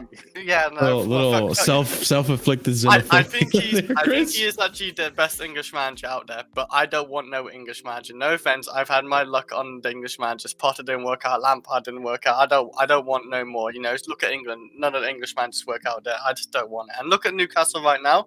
They're falling apart, and I'm seeing look at the Newcastle. surfs. I'm seeing Yeah, I'm seeing Newcastle fans starting to fall in love about Eddie Howe as well. Like, I don't know what they're doing right now. Like, their structure doesn't seem that great either. They're just as bad as us this season, pretty much. So, like, I don't want him. Like, there's other managers out there. I'd rather try our luck on Amron. Like, just because we know who Eddie Howe is, I'd rather just like, we don't need to go for that. I don't want him. But I don't Chris, think anyone else really wants him. But Chris, do you think that if Potter had the structure that we have now with Poch, do you think that he probably would have been a little bit more successful with the players and the staff? Honestly, he probably would do a little bit better than Poch. Like, I think 11th place is like, there isn't much worse you can get than that. Maybe fighting relegation, but I don't think Eddie Howe will be that bad. But he's not. I don't think he's just the right man just to go forward now. Like, it's just, what's the point? I'd rather bring back Jose. In all fairness, like, Jose would be a better manager than Eddie Howe, I think. But nah, don't give me Eddie Howe, because I could be depressed. Like, I may as well just keep Poch. Like, it's not gonna be much better, I don't think. I don't see it. Like, he hasn't done he did get top 4 for Newcastle, and that is good. But so did Lampard get top 4 of Chelsea with a transfer ban. Is that really impressive? Not really. I mean, we're talking Chelsea level versus where Newcastle was before they got acquired. No, but they were season. signing players. They got Bruno Guimaraes, they got like Isaac, they got Gordon, and they got even an Amron. I think he's in there for a good while, but they got Botman or whatever his name is, Bottas or whatever his name is. The Ben Dutch guy, Botman. kind of like, Botman. Mm-hmm. Apparently, we're looking at. Yeah, they got obviously Trippier in. They got players in. They got Pope as well, who's a decent keeper as well. Like, not Bruno sure. Their too. left backs. Yeah. I thought I said Bruno Guimaraes. Anyway, yeah, he's obviously one of the most important signings anyway. They brought in players. Like, it's a decent team. Like, it's not a bad team no more. So he's just not the man to take Newcastle any further anymore. And he shouldn't be the man to take Chelsea, from where we are now. So I don't want him. Daddy Tukes. Marshall was Daddy Tukes, isn't it? Isn't I want Daddy Tukes. I'll take Duke. I'll take. Yo. Look what you've done. Look what you've done. Yeah, man. Man don't need to get their arse, man. You know what I mean? You know what I mean? Oh, Whoa, whoa. No, I'm saying, Yeah. what's going on, man? Chill out, man. Look at that So, list. Yeah. Wait, where's Eddie Howe? I don't even see Eddie Howe. sorry. Felix Johnston apparently has a list here. Listen, he has insights. Maybe this is right, maybe this is inaccurate, but apparently, according to his list, the managers being considered are Hansi Flick, Amorim. Michael Sanchez is the one for Girona, right? Michel. Oh, okay. No, I was totally wrong about that. Oh, it's Michel Sanchez. Sorry, Yes, he is Michel, and Girona. yes, he's Girona's manager. Okay, gotcha. De Zerbi, Mourinho, Xabi Alonso, and Sebastian Hoeneß. Ernest. Yeah, Ernest. Who is he? The Stuttgart manager. Yeah, Okay. Marshall, I already man, don't think this is an accurate list because I see Mourinho on there, but okay. Why is Mourinho not Reverse, acting? man. Reverse. You've gone back, man. Can't even say the names correctly anymore. Damn. Sebastian Hoeneß. I said it right. All right, big man. All right, buddy. Now, but listen, if you're gonna look at that list, boys, does that inspire you? Hansi Flick. He's okay. Hansi, I'll be real. There's with you. there's some good ones in there. Hot take by me. Yeah. I'm not inspired by any of them, and for me Not personally, Xavi Alonso, actually. Xavi Alonso's a great manager. I feel like for me, I just feel like I feel like I remain neutral on all of them, if that makes sense. Where I don't really mind, but it's not like something that's gonna it's not like it's gonna, what's it called, something that's gonna be a game changer. I don't know, man. Maybe But what manager? Oh, you're not okay. Hold on. So is this you saying that, like, because the way I'm thinking about it, I feel like you, no matter what manager we get, aren't going to be content until the directors are changed. again, fundamentally, that's the issue you have, isn't it? Yeah. The fundamental issue you have before we even get to the manager is, do these directors have power? And B, you gotta have to, whether we like it or not, you gotta give these managers some form of power to get some of the players that they may actually ask for. But the thing is that I disagree with that to a certain extent. Like, I think the manager should ask for a position, right? So, like, Pochettino, he should say, "Hey, I want a striker," and then the scouting department should be able to scout strikers for him. I don't want like a name per name request, because then if we get Tuchel back, knock on wood. I'm just saying, like, if we were to get Tuchel back, he's telling ideas shit. The issue that we're having though, bro, is that we're doing the scouting, and listen, Jackson's #1 fan is here. Yeah? I'm Jackson's #1 fan, but if we're being serious in a big club, Jackson should have been the one that we should have been going for. But the thing is, though, like, Jackson was never going to be the #1 target. We knew we got him as a backup. No. But that's the thing, though. But the reality is, yeah, we needed a #1 striker, and we got a guy that's currently in need of development. That's the issue, bro. Yeah, but I mean, I think I'm giving you just an example position, by the way. That's just an example position. I know you're being an example decision, but like, I feel like even if we're still talking on the striker situation, right? I feel like you're being a little unfair towards the recruitment, because even in the summer, who are we gonna get that was like a #1 striker? Okay, maybe wrong position to look at. Let me think again. Another position we're missing is left back. That was overlooked. Wait. Left back. I would say there's a very good, fair, and decent amount of left backs that we could have gotten, right? But fundamentally, if the ownership were to come back with you, with a bunch of 20-year-old kids, that is that fair on the manager when you probably need an actual starter that's a bit more that is a bit more of a known entity, if that makes sense. You'd probably want a star there. You already have Reece James, who's a star right back, and Gusto is already a star up and coming right back. You'd probably want a star left back. I think Chilwell as a backup is okay.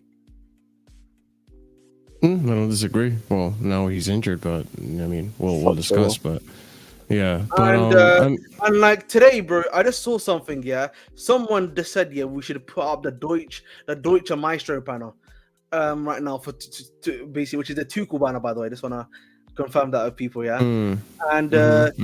These guys need a slap on the face, bro. They need to, like, again, the reason why people want Tuchel, and this is for all of everyone here, and I'm pretty sure if I say this, everyone's going to agree, is because of the memories and the vibes. Because the way Tuchel spoke, you obviously felt that the manager had some level of a connection with the fan base. That was really what it was, bro. Okay, but now the reality is, I don't need a manager that's going to be a connection to me. I need a manager. We need a manager right now that's going to be able to do a job. And I feel like we at times we confuse nostalgia and good memories with what the reality of the situation we are in right now is. It's as simple as that, boys. I mean, you're not wrong, but at the same time, I feel like, bro, just because the ex guy could have improved the team does not mean we should be going back to the ex guy. You know what I mean? Rule number one, in relationship, for the vast majority of the time, never go back to your ex, because it never ends well. You know what I mean? We should have seen that with Mourinho. Big up Mourinho. He won the Premier League, but we saw how it ended again. The streets remember how it ended. Do you remember? Yeah, no, I know how it ended. Listen, again, another guy we can speak about. Big up, but Captain. Listen, another one. Wait, let me finish here. Captain, leader, legend, Frank Lampard. Second time he came in, we saw how that ended too. That's all I have to say, man. I mean, listen, I get where you're coming from, but, and I'll let someone else speak on this as well. I just think my 2 cents on this is, if, for example, let's just say, because there's a big list here, okay? There's a bunch of managers that are now on the radar, and this summer is going to be a big opportunity to pick up a manager if we decide to do that. But my reasoning with Tuchel, right? Like, you're not wrong. Obviously, it is, a lot of it's nostalgia, what he's done for the club. I think a big part of it is, though, he would do really well to unite the fan base. And my reasoning for why I think that's important is because we've seen how these owners buckle when the fan base are not happy. And so in that instance, if we want someone, and the other thing too, even if we do bring back Tuchel, yes, I understand the football's not great. I 100% understand that. He is getting results here and there, but he's also now being brought into a different scenario, and the club is more set up to cater to him than it was before, where we were annoying him about, hey, do you want Ronaldo? Do you want this? Like, he doesn't want to do that. He just wants to do the coaching. Okay. So now, no, hold on. Let me just land. And then I want to let other people talk and discuss, obviously, on these other links. So it's like, now it's more set up for Tuchel's style or what he wants to do than before. But I'm not saying Tuchel should be the guy, but I think whoever the guy that comes in, I think being able to, unite the fan base is going to be a big part of whether or not he stays long enough, because we're seeing what's happening with Pochettino. We will discuss what's going on with Pochettino. Right now, the fan base is insanely divided, and Poch is not making it any better for himself. At least, someone like Lampard or Amorim, I hope, and so on and so forth, they know what to say. They know how to, keep the, not make it as hot as it should be. But I mean, I definitely give the stage to anyone else who would like to put their 2 cents on any of these managers. Okay, so Marshall, I'm just gonna make one minor rebuttal, and everyone else can go. Yeah, go for it. We shouldn't care, in my personal opinion, about what connects the fan base. You know what I mean? United is a good example of this. Yeah, they tried to bring in Oli, to bring the fan base together after what happened. I think it was after Mourinho, if I'm not mistaken. Yeah, and you saw what happened after that. For me, fundamentally speaking, I don't need you to bring the fan base together. You can bring the fan base together just by winning. At this point, we just need a guy that's going to be able to do that for me personally. That's all it is. I mean, I'm just curious, Scott, because I haven't really heard you talk much about the whole De Zerbi thing. I know you do like De Zerbi, and you probably would want De Zerbi, but I mean, how do you feel about him potentially coming to Chelsea, if that's even possible? And do you think there's any importance with uniting the fan base on this as well? On the fan base thing, no. Just because I think this fan base, as is the case with most fan bases, are a bunch of pussies and bitches. Okay. I think you take offense to that, and the shoe fits. Yeah. I think if And the problem I have, if you're pandering to this fan base, to me, it shows kind of no backbone in the sense of like the big thing for me, right? I don't care if I don't agree with all your decisions. All I need to understand is there are conviction behind your decisions, right? I need to understand that there is a reason for you doing this. If you're willing to change your mind on a whim because a few people are upset, then you have no conviction. Like, you have no conviction at all. So yeah, I would say appoint whoever is best for the team. Fuck what the fan base say. Like, the fan base might not want De Zerbi, but based on the way our squad is like currently set up in terms of the players we have, our team is most set up for De Zerbi. Okay. You mean because our midfield and stuff, or like that? Not just midfield. I think the defense. We need another. We would need another the attack. goalkeeper, I think probably. most of the players we have in the team is set up for De Zerbi in the way he wants to play in terms of formation as well. Yeah, he does like the 4-2-3-1, doesn't he? A lot. So yeah. Not even just that. I just think he fits kind of more the team. There's like other managers who would fit. I think our team could fit into an Amorim system as well. There might have to be a couple of changes here and there, but I think that could work. But yeah, at the end of the day, when it comes to managers as well, I don't listen to anything Ben Jacobs says. Anything he says is a load of nonsense. He was the same person last season saying that Potter won't be sacked in a space. At the same time, Potter was literally being sacked by Chelsea Football Club. So don't believe anything he says on managers. It's most likely bollocks. But yeah, so I don't. When it comes to managers as well, at the moment, I don't really care that much, just because I don't think it's going to matter until the summer. I hope at the moment they're doing their due diligence. They're getting their the person in place. Say, for example, you want Flick, get that done now, because then he can't go to Barca, he can't go elsewhere.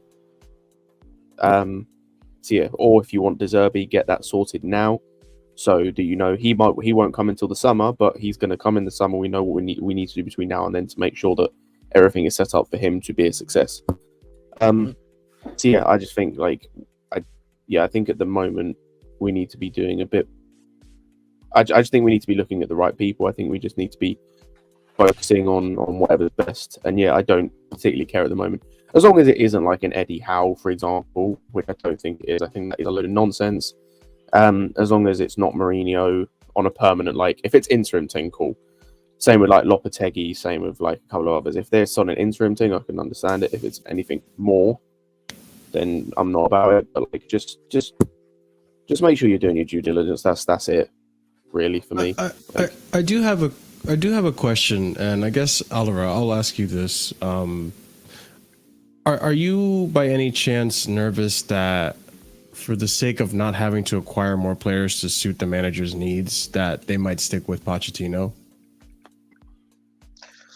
I don't think so, because I've said this in previous streams. We're going to get to the summer, and regardless of what the results are, Pochettino has 1 year left in his contract, and that at that point it's a matter of stick or twist. And if we fail to get European football, I think it's based on their own standards that they set throughout the season. It's untenable, unless, like Scott said, if they have no conviction in their standards and they have no backbone, that they change their mind and decide to stick with him. But I'm going to give them the benefit of the doubt for now and say that they would sack him for it. Yeah, because I am worried that if De Zerbi were to come in, I mean, as much as I agree with Scott for the most part, there are some like crucial positions that are going to be asked to be purchased, like a goalkeeper, for example. I don't think he's going to want to stick with Petrovic. Like, I think De Zerbi's going to want another keeper that can play out the back. And it's not Sanchez. We already know it's not going to be Sanchez. He did not like Sanchez, so Sanchez is now a wasted transfer. It was a wasted transfer anyway. I don't know, because how old is Petrovic? Like 22, 21? 23.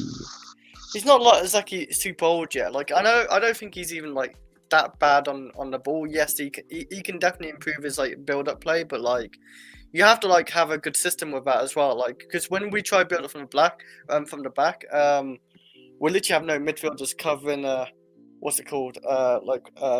Disasi, where he made that mistake. Yeah, there's no midfielders like giving him options. So yeah, like it was like Petrovic isn't bad on the ball. He just he's very simple on the ball, but that's what I like. He knows what he can do, and he sticks to that. He's not a Sanchez where he's trying to give a weak foot pass into the midfield for Rice to then go and pounce on and score against him. But a guy like De Zerbi would want someone that's more accomplished on the ball. Like we saw it, you could argue that Robert Sanchez is a better shot stopper than Jason Steele, but he went with Jason Steele for the ball playing ability. Yeah, and maybe we'll get Ramsdale, man. Ball play. Yeah, and even with Ruben Amorim, if he were to come to the club, I feel like we are. I think this is still in line with our plans, which is to get another center back. But I think he's going to want another center back, and Diamonde is just like right up the alley for that one, which we'll talk about him shortly. But yeah. That being said, is there anyone else that wants to add any 2 cents on the whole manager situation before we move on to the next segment? Hey, give me Simeone if we can get that manager. I'll take that Never manager. happening. Oh yeah, I know. I'm just saying, give me that manager. Even though it's not gonna happen. I guess I'd say I'm most encouraged by Flick. Is forever going to be Atletico. It's either Atletico or Inter Milan. Yeah, we're going to say Curry Pirate. I was gonna say that I think Amorim or Inzaghi fits the players we have already for the most part. I know everyone has watched different tactical videos and stuff, but from what I've seen for some of them, both of them like a ball playing / marauding center back, either on their left center back side of the three, but we can just convert that to the right side with Reece James if we want, to be honest. Because he can be our ball playing center back who marauds forward while we have Augusto. And I think the only purchase would be really a left back, but depending on with that manager, if we want to keep Matheson or not. That's the thing. Or apparently Prime had put in the chat that we're linked to this someone from Ghent. I don't know how attacking this he is, player, but Archie Brown. Yeah. So, maybe he's an attacking fallback, so then that might cover that aspect.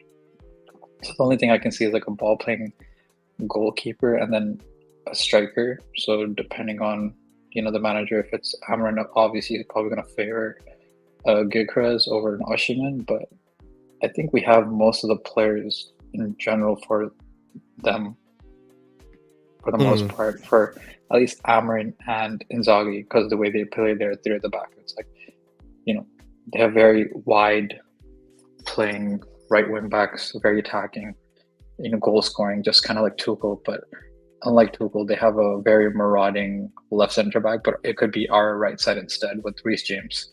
And that could also help him with, having not as heavy a toll on his body because he's not a wing back anymore. He's not a right back. So, that could help with him actually being consistent, not getting injury prone and playing more games. So it could be like, 2 birds, 1 stone kind of thing. Yeah, I could see that. I'm more inclined to believe that, well, not Inzaghi, but Amorim and De Zerbi are the ones heavily linked with Chelsea, simply because of just the compatibility with the current squad. So we'll see. Obviously, more news is going to come out in the coming weeks, depending on results and all that stuff. So hopefully, by the summertime, we're looking at another manager. It's not Pochettino. But all right, let's continue on to the show and discuss that apparently we got a set piece coach, or we're currently in talks to acquire a set piece coach. God only knows we need it because we stink at set pieces. So let's read this.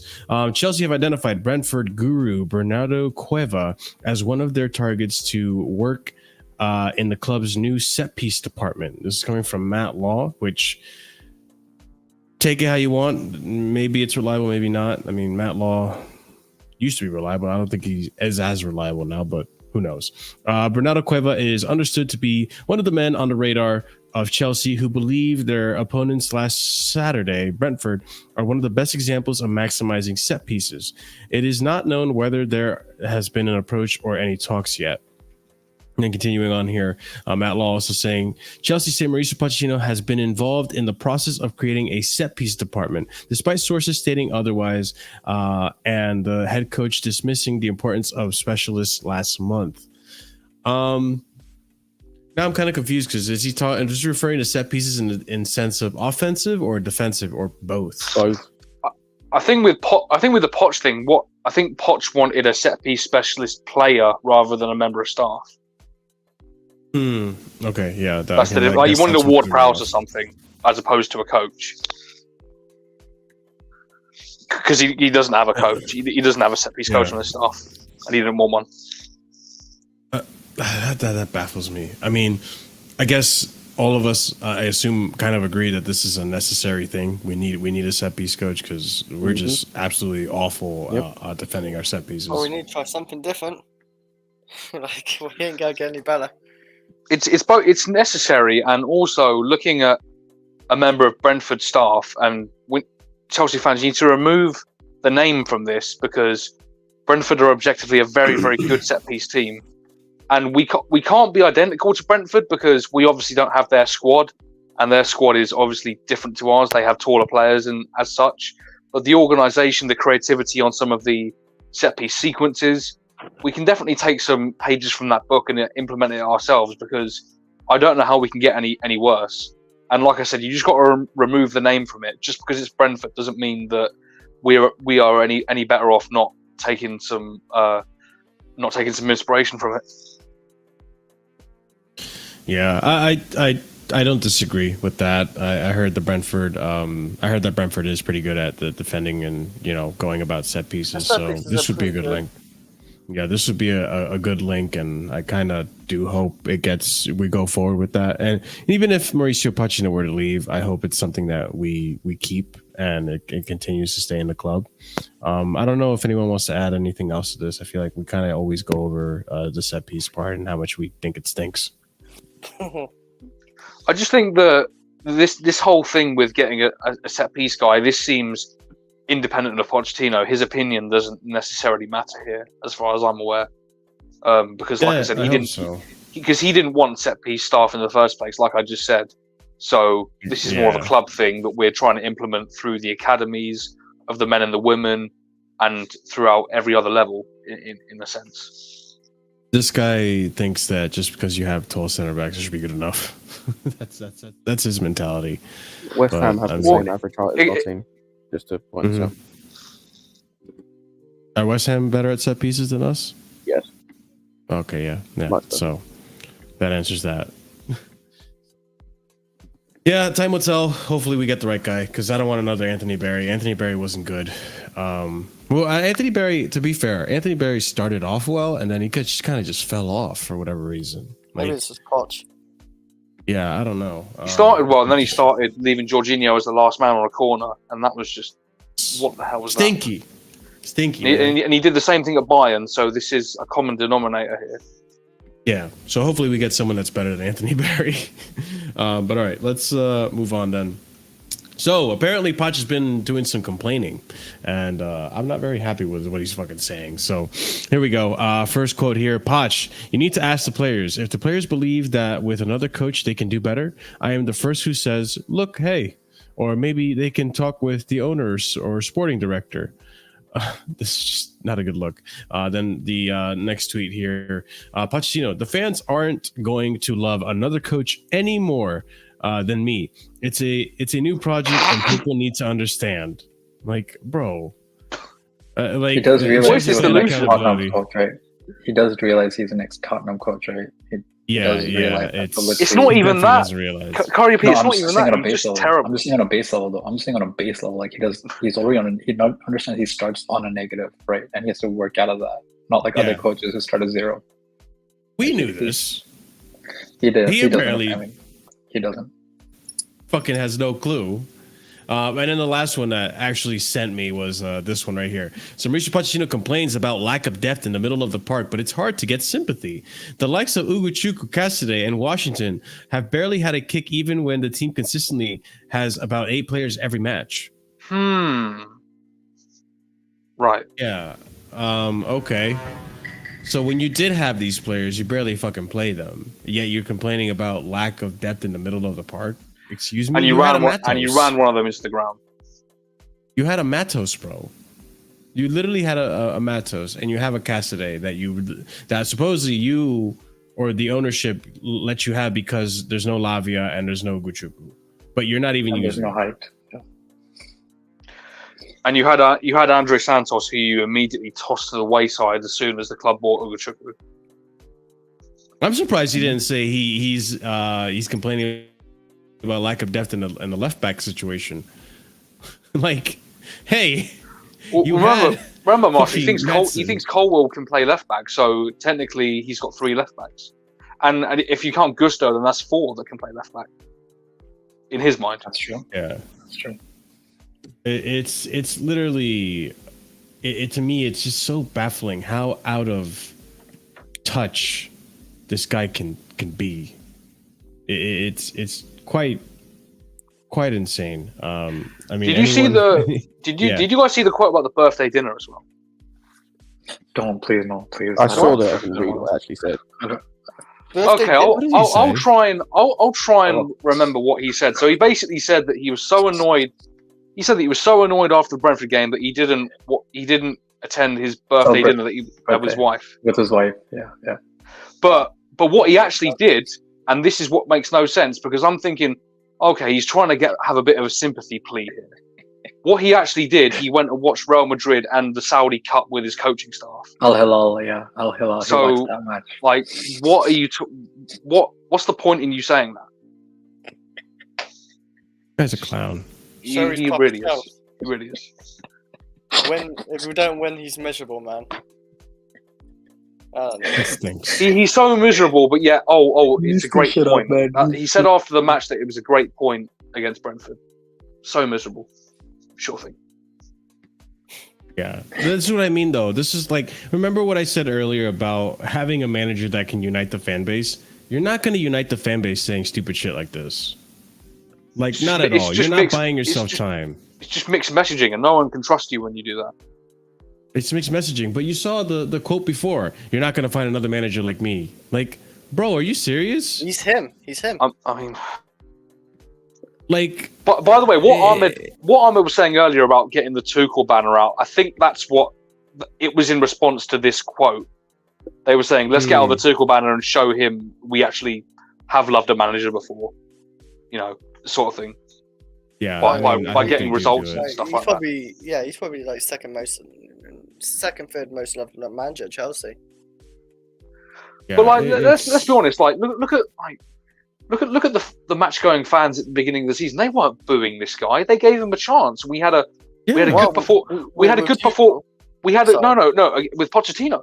Oh right, sorry.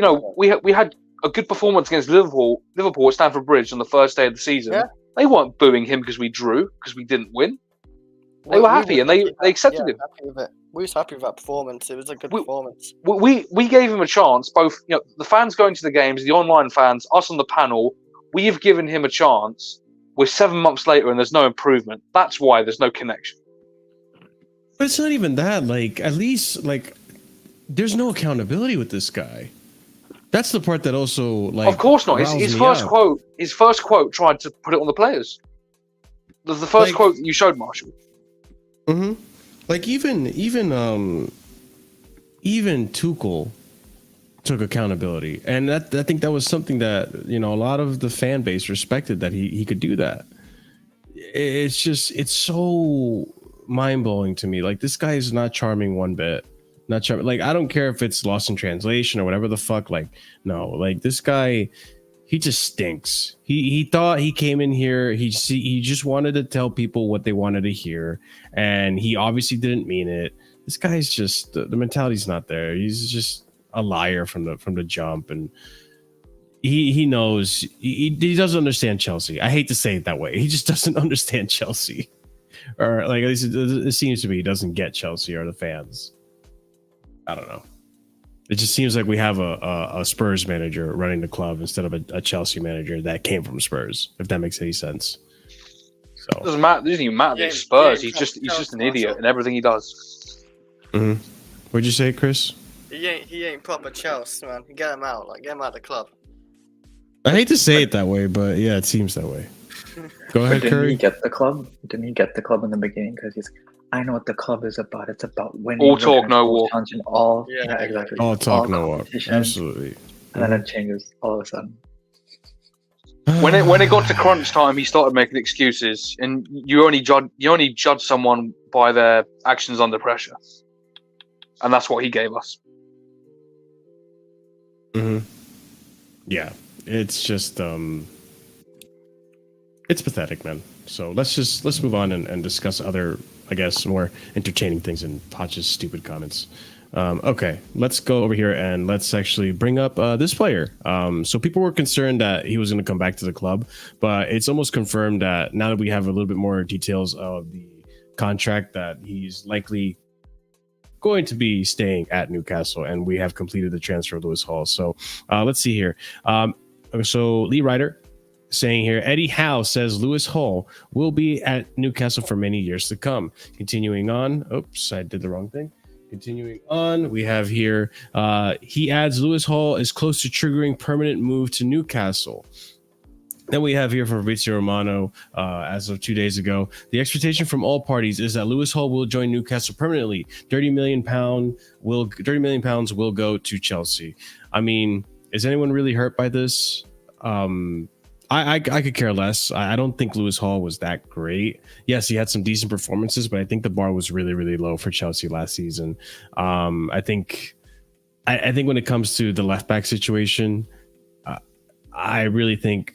I mean, if we get Amorim, I would see a place for Lewis Hall in the left wing back position, because it plays more like a left mid, like what he does, or he's more a center mid actually, isn't he? So yeah, I mean. I can't say I'm stung by this or that I really care much, but I'm glad we're getting money out of it. So that's one loan that's completed, and more money towards the club that we can use towards financing other players or other whatever in the summer. Anyone have any thoughts? It is a shame. Like, I'm not surprised, because we all sort of knew this at the beginning, that the terms of this loan agreement with Newcastle was going to be that he would have very attainable clauses that would trigger the obligation. And as far as I'm aware, the clause to trigger the obligation is that Newcastle must finish above 15th, which is very, very likely. So that once that's confirmed, the clause is in place and we get the money. But I do think it's a shame, because as much as our situation last season was terrible with the left backs, and I do genuinely think that he was good for us. And his delivery was amazing from out wide. Defensively, yes, there are problems, but to be honest with you, when you're looking at some of the left-back targets out there that you'd probably want for Chelsea, you can't really say that they're exactly accomplished defensively either. So maybe you can have Lewis Hall as a backup in that situation. But listen, we're getting a decent fee out of it, so that's fine. Yeah, £30 million is a pretty good amount for Lewis Hall, I'm not gonna lie. It is, and for a guy pretty much straight out of the academy who's never had a loan before this, and we move. No player's bigger than the club, as the saying goes. So, yeah, best of luck to him, I guess. Yeah. Anyone else have any thoughts on Lewis Hall? Cool. Hope you get sold, mate. Hope you get sold. We need that money. We need that 100 million money. You're part of that You're deal, muted. man. Ahmed, you're not. Yeah, I just want to say, man, Kukurea, man, is the reason why he's not here. So, blame Kukurea if you're gonna blame anyone, boys. All right. I mean, Yeah, I get that, but Oh my god. Hall's not performing. No, I'm not Newcastle. disagreeing. No, I'm I not just disagreeing. I'm just transitioning. I just want to say quickly, before we do the full transition, the amount of flipping Uckish demons I am seeing for Tuchel. I'm seeing Tuchel comps. I'm seeing, he's looking at this passion. What is going on with this, man?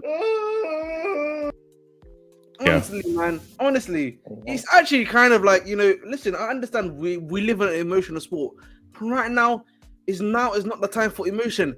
Now is the time for clear heads. Honestly, you know what I mean?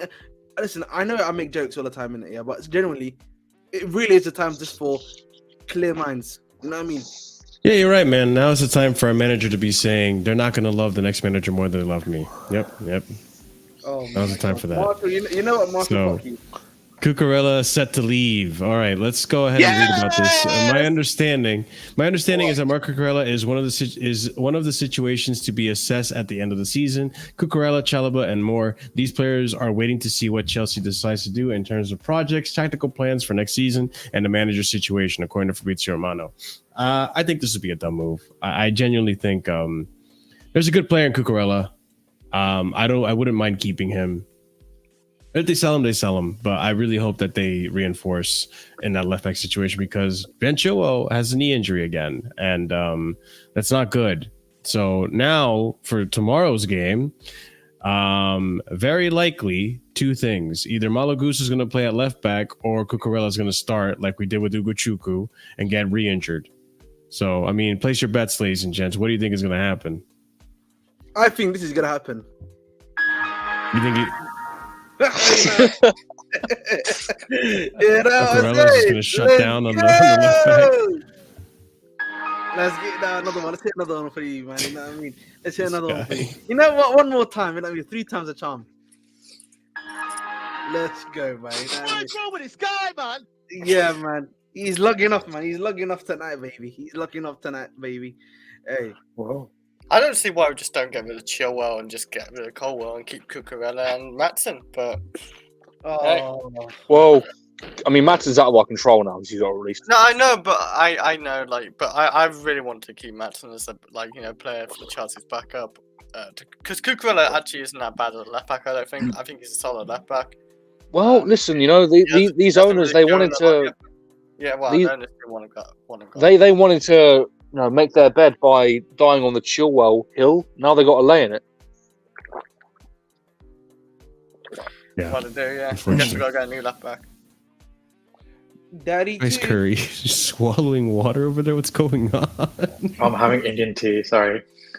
Oh, okay. There you go. Something, my friend. That's all. That's what we need to. Hey, yo. Indian tea. Hey, yo. There you go. I believe you. I believe you. I know. Show it, But yeah, I mean, actually, I'm curious. What are your thoughts on Cucurella, man? I've never actually. I don't know where you stand on Cucurella. He's our best. He's our best left back. I'm not counting Matheson because I've never seen him play for Chelsea in left back. I know he's great, but apparently the management, none of them want to play left back.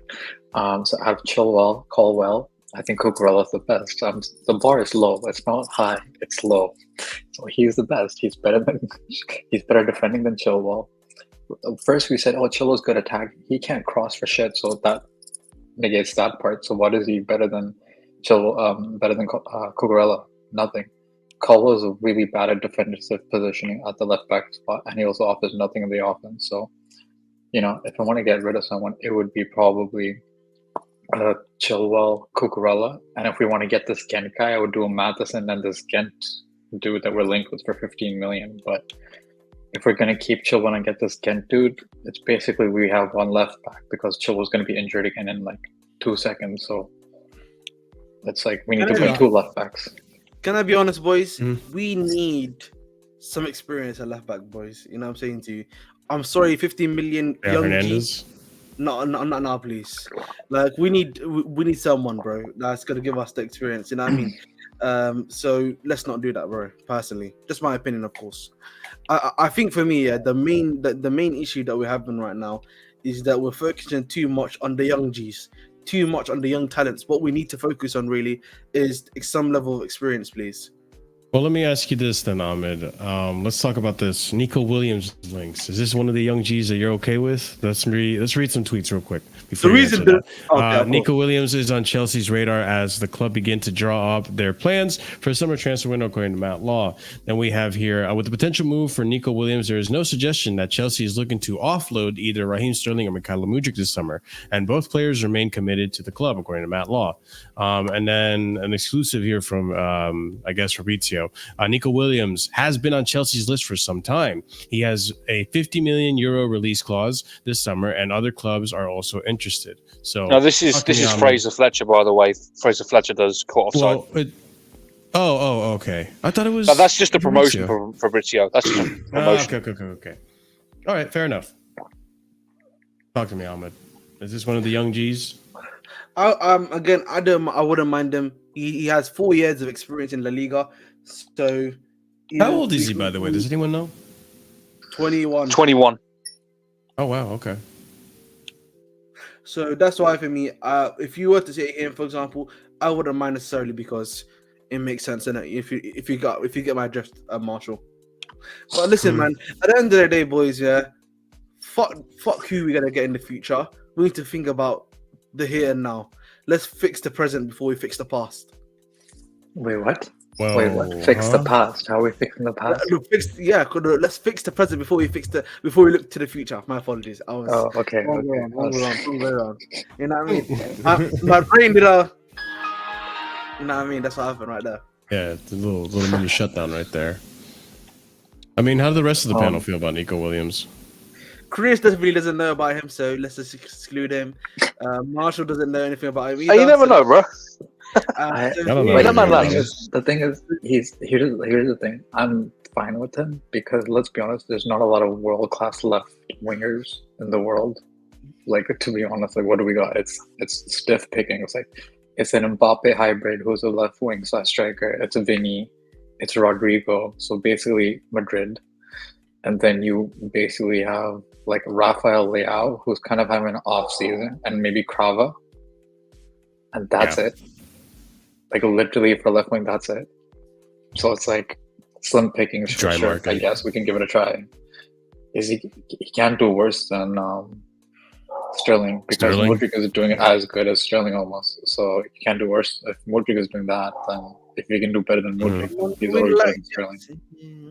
You know what, Chris, bro? What are your thoughts, my friend? You know what, man? Maybe I'm underestimating you. What do you think about Nico Williams? Nico Williams. Do you know who he is? The forward. He's like years ago. I remember hearing about him. Yeah, like he's not like I haven't heard about him in recent times, but like yeah, like he's like 24, 25 now. I'm guessing. 21. He's 21. 21. Wait, I'm thinking of someone else. He started very young. He started very young. Wait, is he Spanish? Yeah, his brother's Ghanaian though. Because Unless I'm thinking of his brother. He's a forward, right? Like striker. Oh winger. yeah, you know what? I get him confused with Iñaki Williams a lot. Yeah. If it's the same one, yeah, he looked very like quick and explosive. The guy I'm thinking of and all that, but I haven't really heard of him in recent times. But I don't know if it's the same one. Actually, I'm thinking about. No, yeah, it's not the same one, bro. Does Iñaki Williams plays for the same team? Yes, he does. Yeah, they both do. He's striker and this guy's right wing. Yeah, Iñaki Williams is a striker. That's the difference. Yeah. But yeah, I mean, like, if you guys think he's good, then he's probably good, and he could be another Palmer on the left wing. I've got one reservation because I've never watched him play for an extended amount of time, so I have no comment on his. I have no comment on his footballing ability or his potential.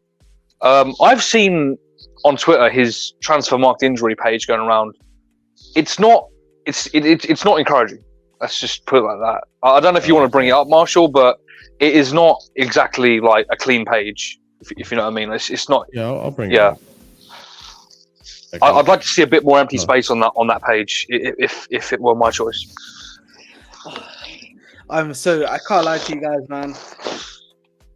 How do you feel about Chelsea, guys? You know what? Yeah, while we're waiting for Marsh to bring stuff up, what are your honest thoughts about the club, man? Because I feel like that's a good question to ask on a stream like this when we're not doing the review.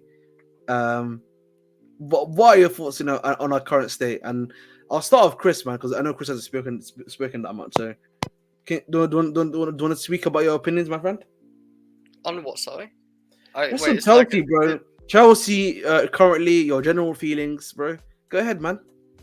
Wait, I don't understand. Like, on Chelsea's feelings, how shit we are. Like, it's kind of lagging. How do you feel about Chelsea right now? It's kind of lagging. Wait, 1 sec. I don't know why it's. I'll be right back, boys. Yeah, bro. Like the whole chat is. Am I lagging for you? Because I'm hearing you guys. Yeah, lag. Chris, I think you might be lagging, mate, because we can hear you fine. Yeah, we can hear you fine. So the question we asked you, I was asking Chris, how do you feel about Chelsea currently? What are your thoughts and feelings? It's fucking depressing. Like, if you want to talk about like Chelsea in general, it's fucking depressing. Like, you go from last season where we're fighting relegation for most of the season for 40 points, and now we're doing this. Like, I don't know what point we're on this season. I barely look at us in the table. Like it's depressing every time we have to watch us play. Like we don't get more than 3 wins in a row. Like Chelsea's, You know, it's not the club we watch, you know, for most of our lives. But like, if you mean like that type of Chelsea, you know, like it's just depressing shit. There's nothing good. Like we just got 2 shit managers in a row. Like its ownership doesn't know how to like get a good manager in right now. What it looks like. So yeah, it's peak. So I don't know why you're smiling. I read a comment. That's why I've apologized. Sorry, like yeah, like it's all lagging. So I was trying to figure out where you're thinking Yeah. like what you're on about, like Chelsea. What about you, Curry Pirate, bro? Like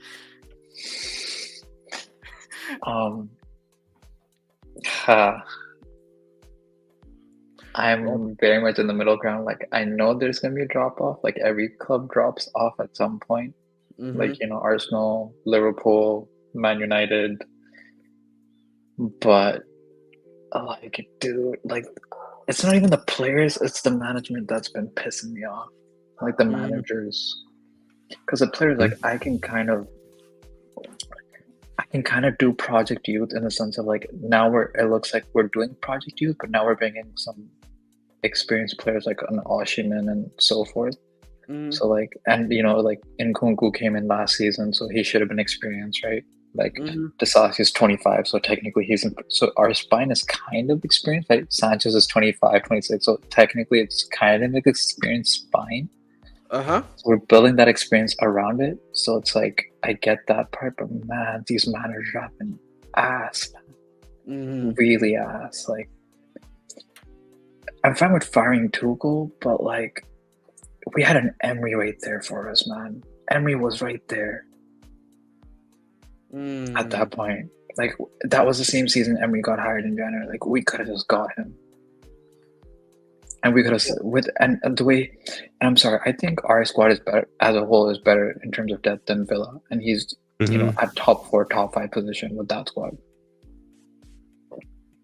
So imagine the squad. Like I think definitely we could like do the same, right? That's what I'm thinking, right?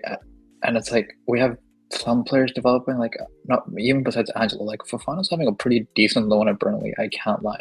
Like the opportunities he's taking them, like from what he can, right? He's scoring some good banger goals. He's got a brace and stuff like that. So it's like I can't fault him. Like I can see a good backup, like a 3rd choice striker for next season. Let's say if we get an Osimhen and Jackson's like our striker, and then you know. But it's like the management's been shit, and if they fuck this one up, there's got to be hell to pay. Like if they mess up this next one, there's got to be like literal. I want pitchforks outside of Stamford Bridge. Not saying like ownership out because they can't be kicked out, but like pitchforks. Like we're not gonna pay you the money you want for your season tickets, for your merchandise, for all the shit. Like you're gonna experience like maybe your next sponsorship deal like going down the drain in terms of value because we're just not gonna buy as much products. So you don't have enough evidence to show that you know you can demand so much sponsorship money.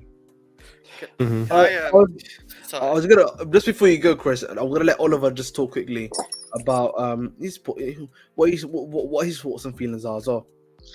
I'll keep this very brief. Like I'm upset with where we are. Like I can't lie there. You know, I like some of the players we have, and I like some of the ideas that our ownership want to implement. But I am not letting this football club in the state that it's in. I'm not letting it dominate my life and my emotions in the way that it will some other people. Because at the end of the day, these players and the people that run the club, they haven't earned that from me yet. I think that's the main takeaway that I try and give to other Chelsea fans. Don't let, it's bad right now, and none of us are going to be enjoying it. But don't let this dominate your life.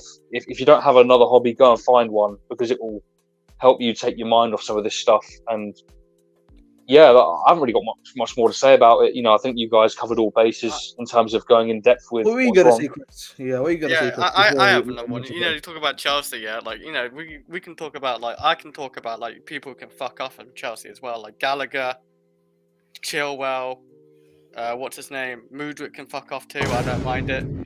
Madueke can go as well. Brozier can go. Obviously, Colwell can go. Chalobah can go. Wait, why Colwell can go? What's wrong with Colwell? I didn't say Colwell, did I? I said Chalobah. I just No, heard you you literally say said Cole. Cole before You said Chalobah. Cole. You said Cole. Yeah. Did I say Chilwell?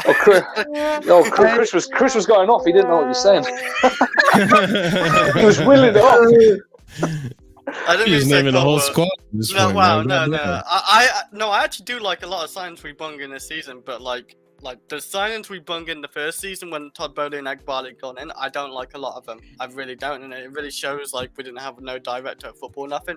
That really shows like with Chelsea as well. Like obviously again, the manager's wrong. We like Poch can go end of the season too. I don't want him gone. I know we all don't want him gone, but I would get rid of a few of these players if we could. If we can still like say for example, Mudryk for like 45 to 50 million, I'd take it. I'd take that. Yeah, I mean to bring it back to current. Well, my thoughts on the squad, obviously, or the Chelsea. Comments. But my thoughts on Chelsea, obviously, you guys already know. I speak about it, vehemently, constantly. I think Poch does need to go. I think even if you want to say, oh well, the owners don't help them, the signings and the recruitment was bad and all this. I'm not going to sit here and accept that these players are mid and that they're not better quality players individually than other teams, that they can do better.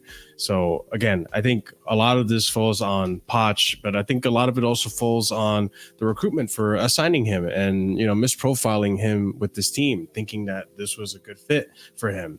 So it goes both ways. I'm willing to be more lenient with the recruitment because they've saved themselves with the quality of players that we have, minus, Mudryk is still up in the air and so on and so forth. There's a few other, maybe one or two other players that are up in the air, but Poch, it's just not acceptable. So I think he has to go in the summer. And if he doesn't, then I'm going to be really, really annoyed. But going back to Nico Williams and another player that we could potentially get to replace either Mudryk or a Sterling, who knows? Sterling doesn't plan on leaving. Mudryk, who knows what the plan is? We might loan him next season. I don't know. But we're looking at Nico Williams' injury record here. It doesn't seem like it's too crazy, Oliver. He hasn't missed more than like 4 games at a time, and that was only once. So he gets like a knock here and there. He hasn't been out for a sustained period of time. So maybe it's not something too crazy. But with Poch, I can see all these numbers increasing by at least one more. So there is that worry for me if Poch were to stay. That's another one too that I'm worried about as well with our players is the fitness levels. Not even the fitness levels, but the fitness in terms of being available for the games. These guys are getting injured and falling like flies left and right. So I don't like that. I don't like that at all.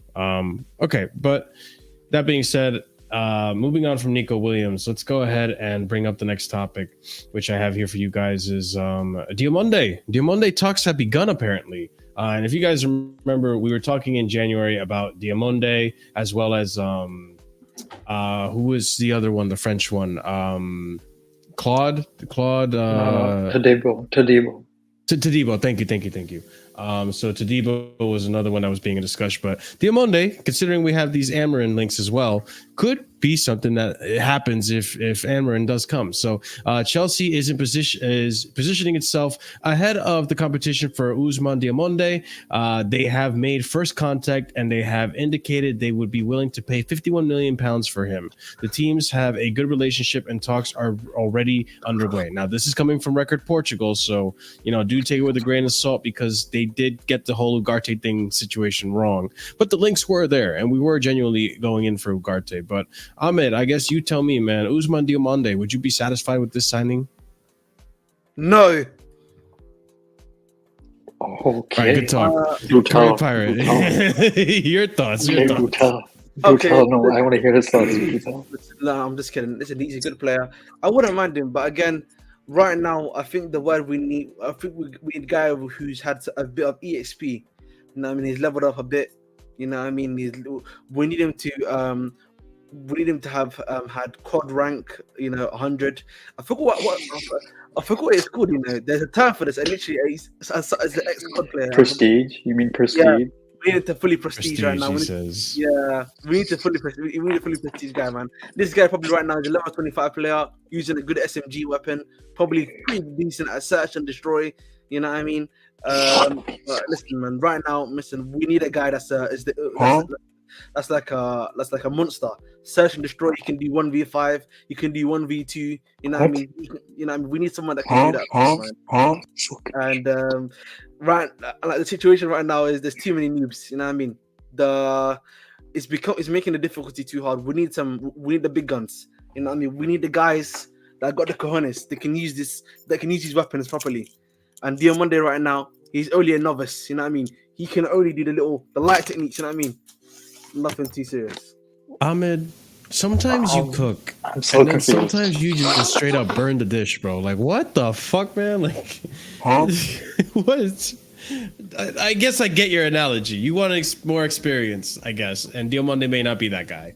I don't know. Like, I haven't watched too much of Todibo or Diamande to really, Diamande, I should say, to really have an opinion.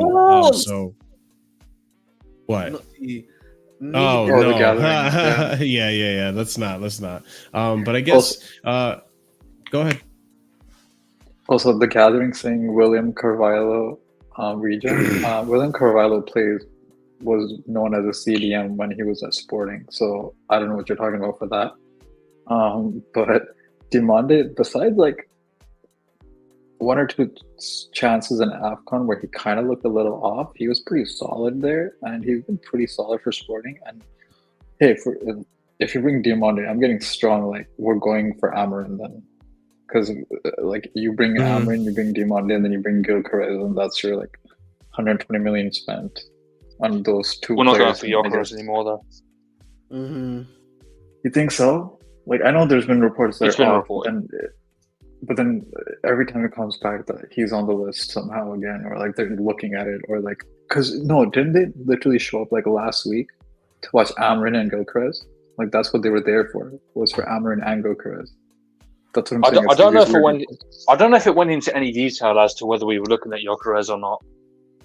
All I know is that most recently Fabrizio reported that we're not looking at Gyökeres anymore, and that the only contender at the moment is probably Arsenal, and even that is up in the air. Okay, fair enough. But just on Diamande, I think he's a pretty solid centre back, and I don't fully understand this whole like XP thing, because like I think, how old is Diamande? Like 22, 23? 21, mate. Oh, is he? I thought it was 20. Really? Fair enough. Bro, Yeah. we're going for young bucks. You know, listen, we are. You know, a lot of people talk about Jeffrey Epstein. We are just the best time I've told you. But people. okay, question for Yaman. Because the other guy we're linked with is Todibo, who's only 25, and you know, it's like we got a guy in 25 that we constantly bash on Disasi, right? So it's like what does let's say the fan base as a whole want for experience? Do they want, because when we went Koulibaly and went 31, 32, everyone was saying he's shit. Then we went super young. Then we went middle of the pack. No, I'm not saying you specifically. I'm saying the fan base, right? We went middle of the pack, and we were shitting on the centre back. I know, but I'm just saying, it's like, what is it like? We went super old and experienced, right? Like one of the best centre backs in the world in Koulibaly. Then we went super young. Then we went middle of the pack, and no one's happy. How is no one happy when we've gone through all three directions? I don't understand. It's like they want a Thiago Silva regen coming in at 35, and then he's going to bring the experience, and he's going to be amazing for us. But guys, there's no one like Thiago Silva. Godin's not here. Like, who do you want? There's no one in world football who's playing at 35 who's going to be good for us in a demanding physical league. What are we on, guys? We're not getting Sergio Ramos or something, people. 100%. What the fuck are we on? And I do like Todibo more, to be honest, like in general. Well, obviously he has a large track record.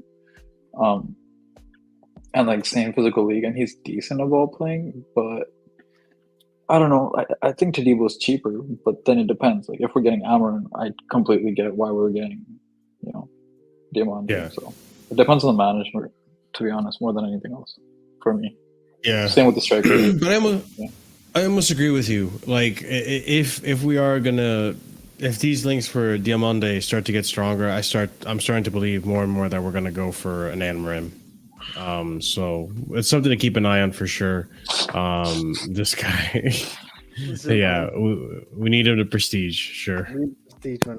You got a PS3 game, is that? Listen, man. We People, got people still play PS3, bro. I have PS3. You know, we get it. You have the game. Yeah, we understand. No. We comprende. We comprende. But you know, that being said, we'll keep an eye on Diamonde. Obviously, we are going to need a center back now that we're going to be getting rid of Thiago Silva. I'm sure at the end of the summer, and maybe Chalaba as well.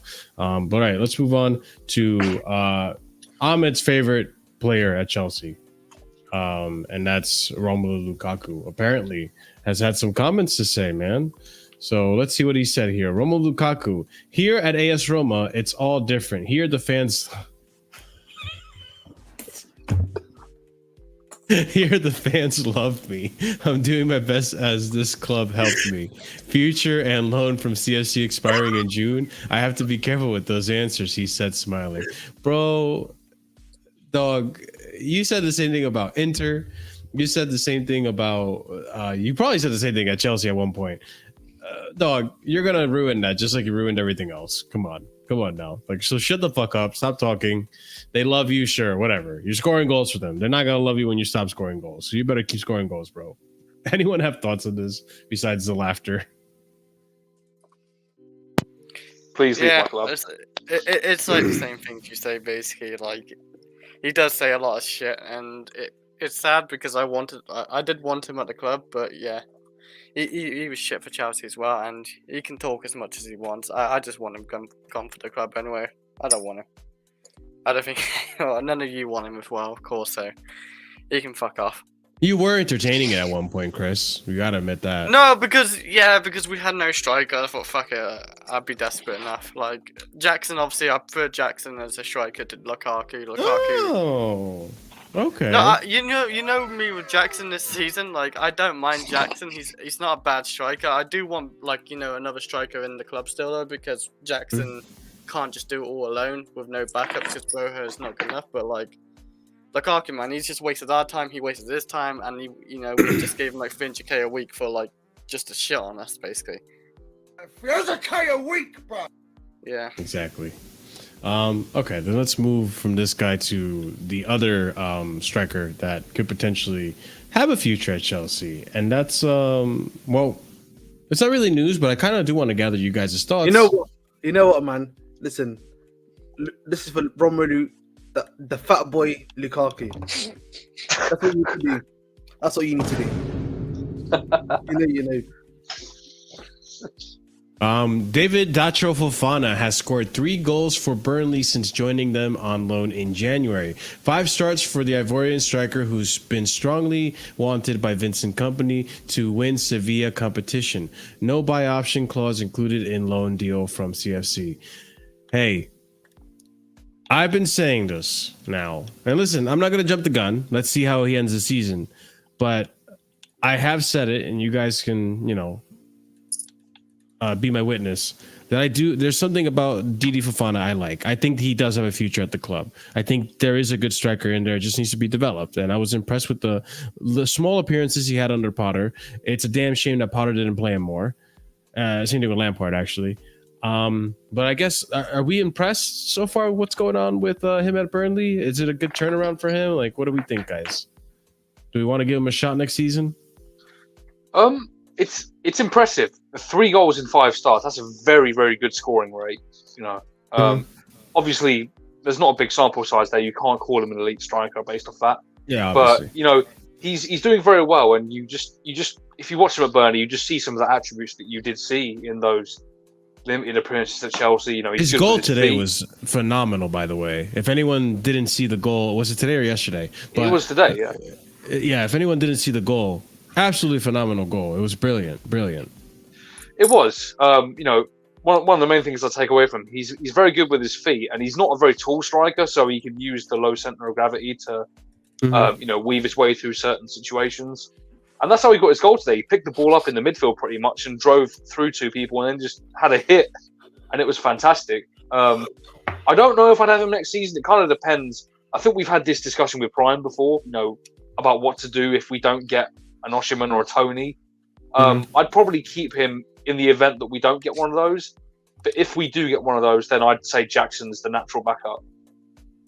I mean, And I wouldn't. You probably mind... loan or sell. You probably loan or sell Fofana after that, but you make a profit on him because he's doing well right now. This will raise his value. I wouldn't mind having Fofana as a backup to Jackson. I'll be quite honest. Like if we weren't able to get an Osimhen or a Tony or a Gyökeres or whoever, right? I actually wouldn't mind having Fofana as a backup to Jackson. I feel like he would be a decent backup. We'll give him play time. Obviously, he's going to get rotated. But yeah, I mean, like, again, like you said, I like his ability on the ball. I think he's really agile for a striker, which is nice to see. And you saw it today. The guy can strike a ball. And he's got some dribbling ability as well.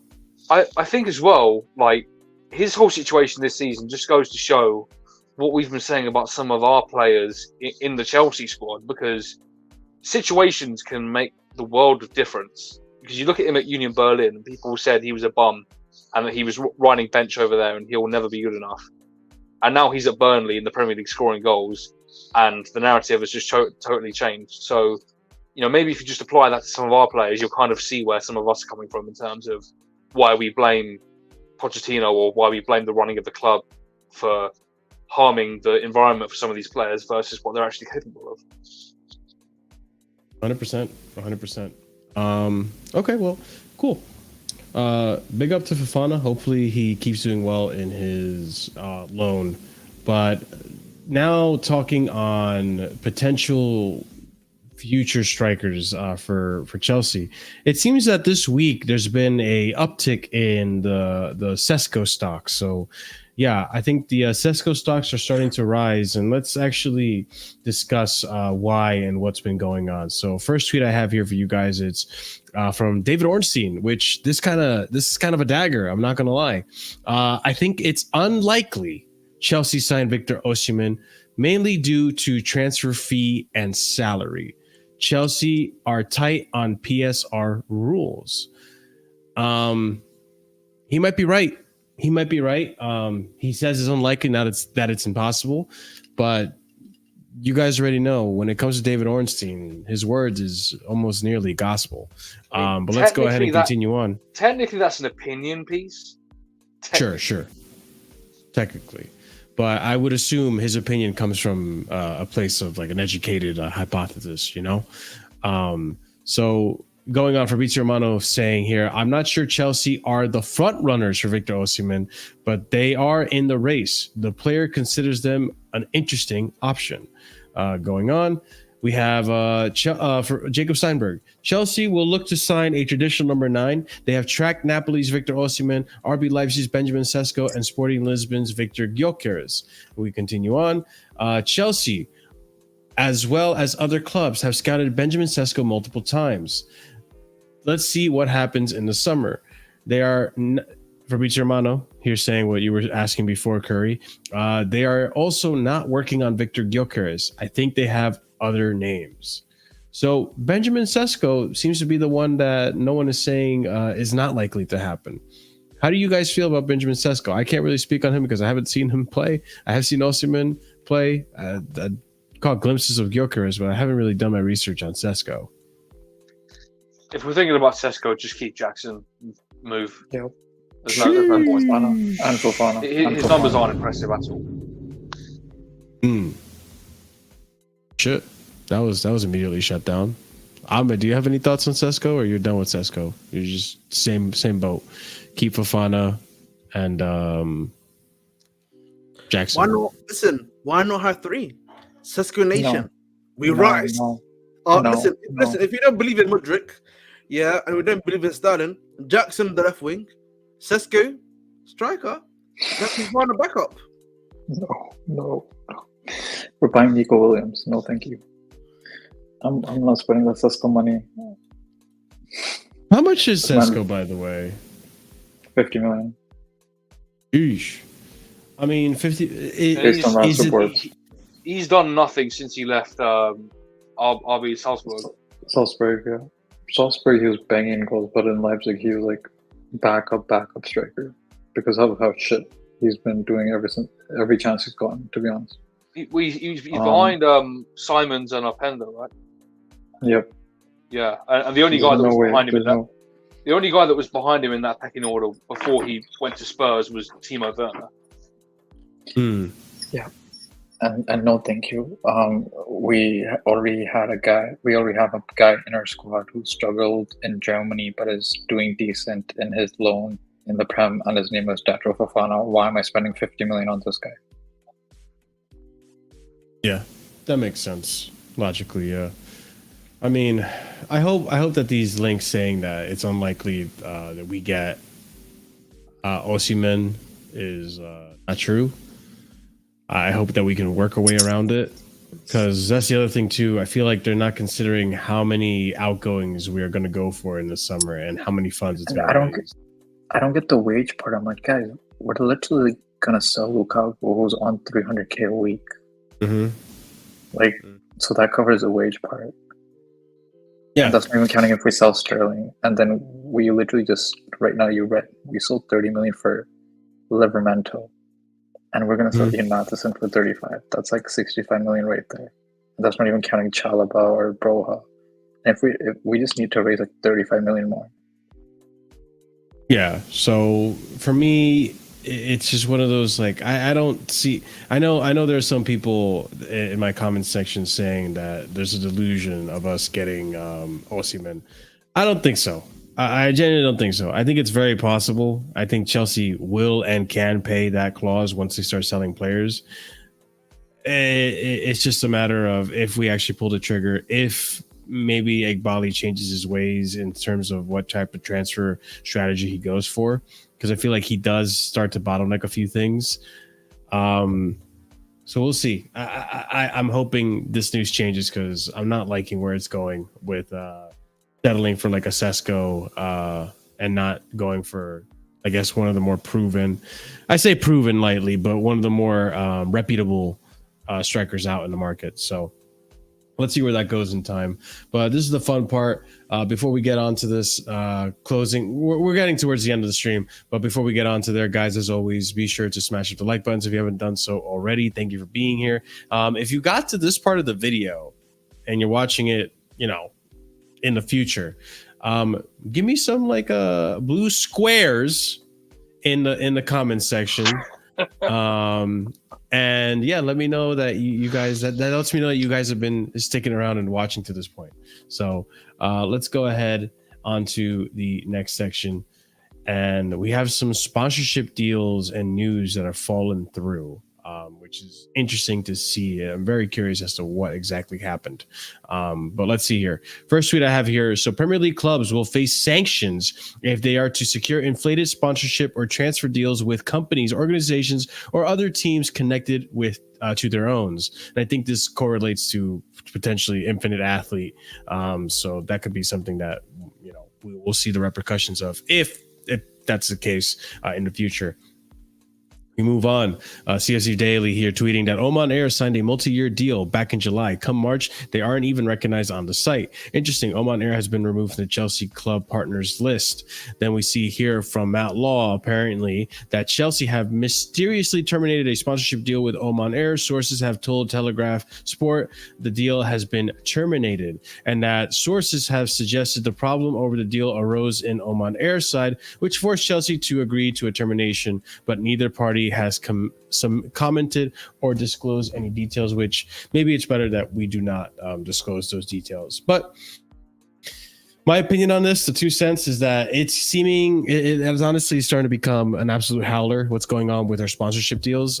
Why haven't we gotten them done? Why haven't we solidified them? Why are we falling so far behind with sponsorship deals? And does it have to do with the fact that we're not in Europe? Or is it the negotiating side of it? So it's infuriating. It's infuriating. I think this is a Chris Jurassic part of the his role in the club, and my dude is dropping the ball. Like, what the fuck happened with Oman Air? That seems so promising. And now, how long until we get another freaking sponsor? Are we gonna go sponsorless again for next season for a while until we find someone else? Like, what's gonna happen, man? It's annoying, but obviously. Guys, I'd like to share your thoughts. Any frustration that you want to vent on this? It's because like we were trying to get good sponsors, and the good sponsors obviously want European football. I think that's probably one of the reasons why we're struggling to get sponsored. We're not looking at the lower sponsors at our level.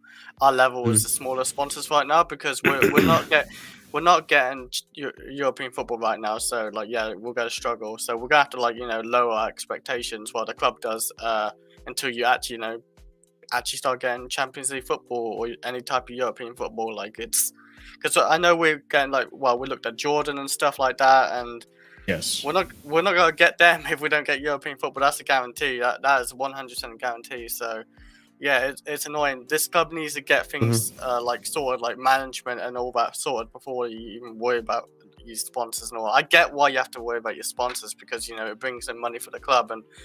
To bring in the best money, you got to be the best as well. You got to be one of the best teams in the world, and we're certainly not one of the best teams in England right now. So we get that sorted out first. Okay, so I look at the Oman Air thing.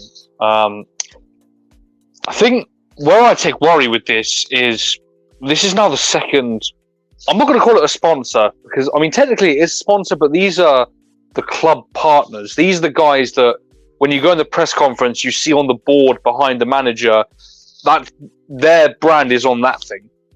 So it's not the shirt. It's not the shirt sponsor. It's a bit different, but they are still affiliated with the club and they do pay the club money. But this is the second club partner now that have terminated the agreement on their own end. We haven't because Whalefin terminated. They did the exact same thing.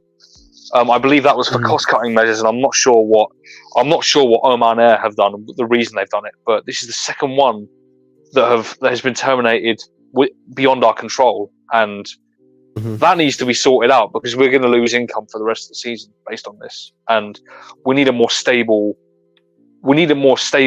source of revenue in that case because this just isn't it. We can't be letting. I don't know whether you can put it in a contract that the party in question doesn't have a break clause, but something's got to change because this is just to have two in a row. Really bad for us. Yeah, it looks bad. Yeah, and I guess the only other thing I'd have to say from all these is your first report about the about facing sanctions. That is related to what City have done where they've cooked the books by sponsoring themselves, basically. Sure. So that's one part of it. And the other part of it is also if you got a multi-club model, basically when you have a multi-club model, you have to, when you trade players within your multi-club model, when you do transfers within the network, you have to pay market value. Because if you can't just sell a player for £1 because that's not fair to the market. So if you were to basically do that and charge less than market value within your own network, then that's where you get sanctioned. But we're not there yet because Strasbourg aren't built up to that level where we have a player over there that we'd want to buy. So I don't think that's necessarily something we need to be worrying about right now. Yeah, we'll see in the long run if that's something we do have to worry about. I am a little nervous with the whole Infinite Athlete thing because if Infinite Athlete were to sponsor more, I think that starts to raise some red flags. I could be wrong, and maybe I misunderstood all of that. I don't think Infinite Athlete are affiliated with our ownership though. I don't think they have ties to Clear Lake. But I thought that was part of the Clear Lake's investment or something like that. Not as far as I'm aware. There's no direct link. I may be wrong, but that's what I recall at least. I think they have minority shares, that they have some shares in that, but not a lot. So it is an investment fund. So they're gonna have their toes in every thing in a sense. So, but nothing mutual. So I don't think it's a conflict of interest or any alarm raisers. Especially if it's a minority investment, then it's the exact same thing that we faced in the summer where we sold all those players to the PIF clubs.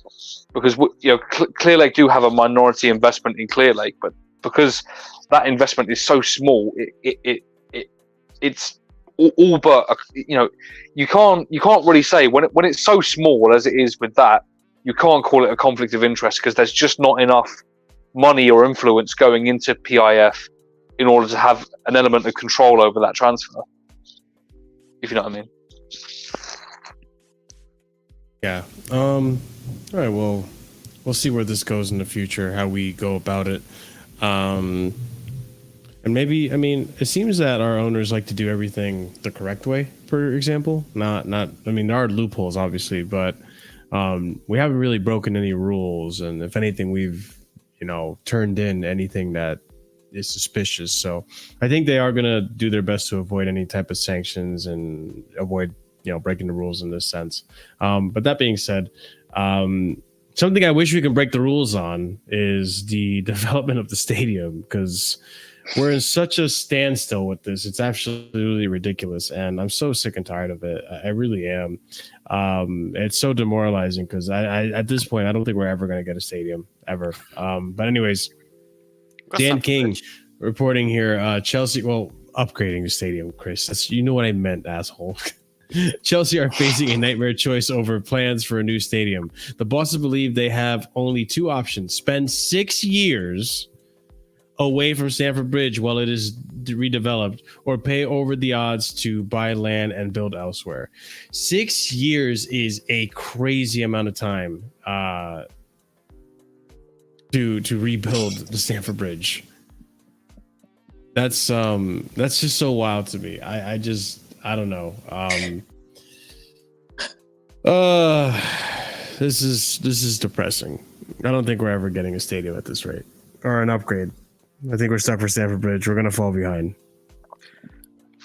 Well, we do have the chance to upgrade, but like it says here, there are going to be some difficulties around that. And I think Ahmed has talked, because he's from a civil engineering background. He'll understand some of this to a high degree. The reason why it could take so long, according to him, is because the Stamford Bridge Stadium is around like residential areas, so you can only have access to that site within certain hours, because working on a new stadium is going to be noise and traffic and all that. So you've got to kind of act within your limits in consideration of all of the residents that are around that area.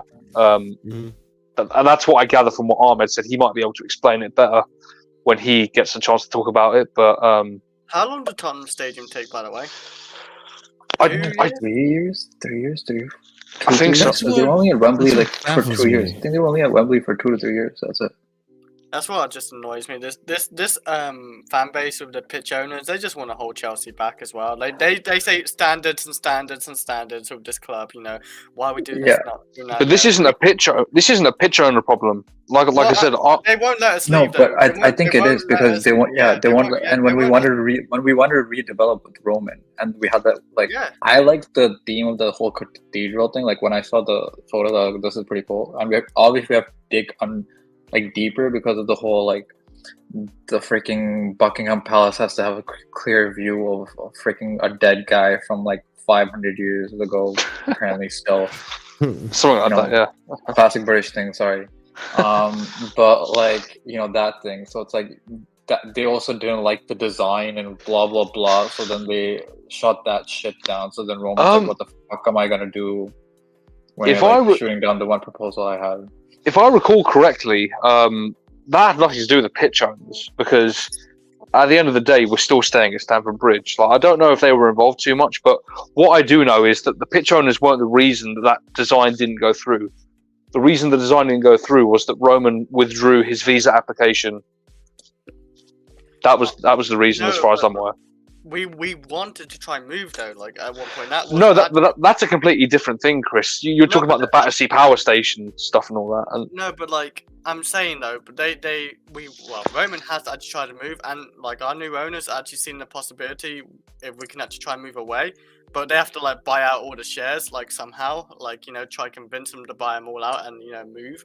That's the only way I feel we can do that. But this this ownership would actually prefer to move the stadium. I guarantee it, because this stadium can only go up to 60 something thousand.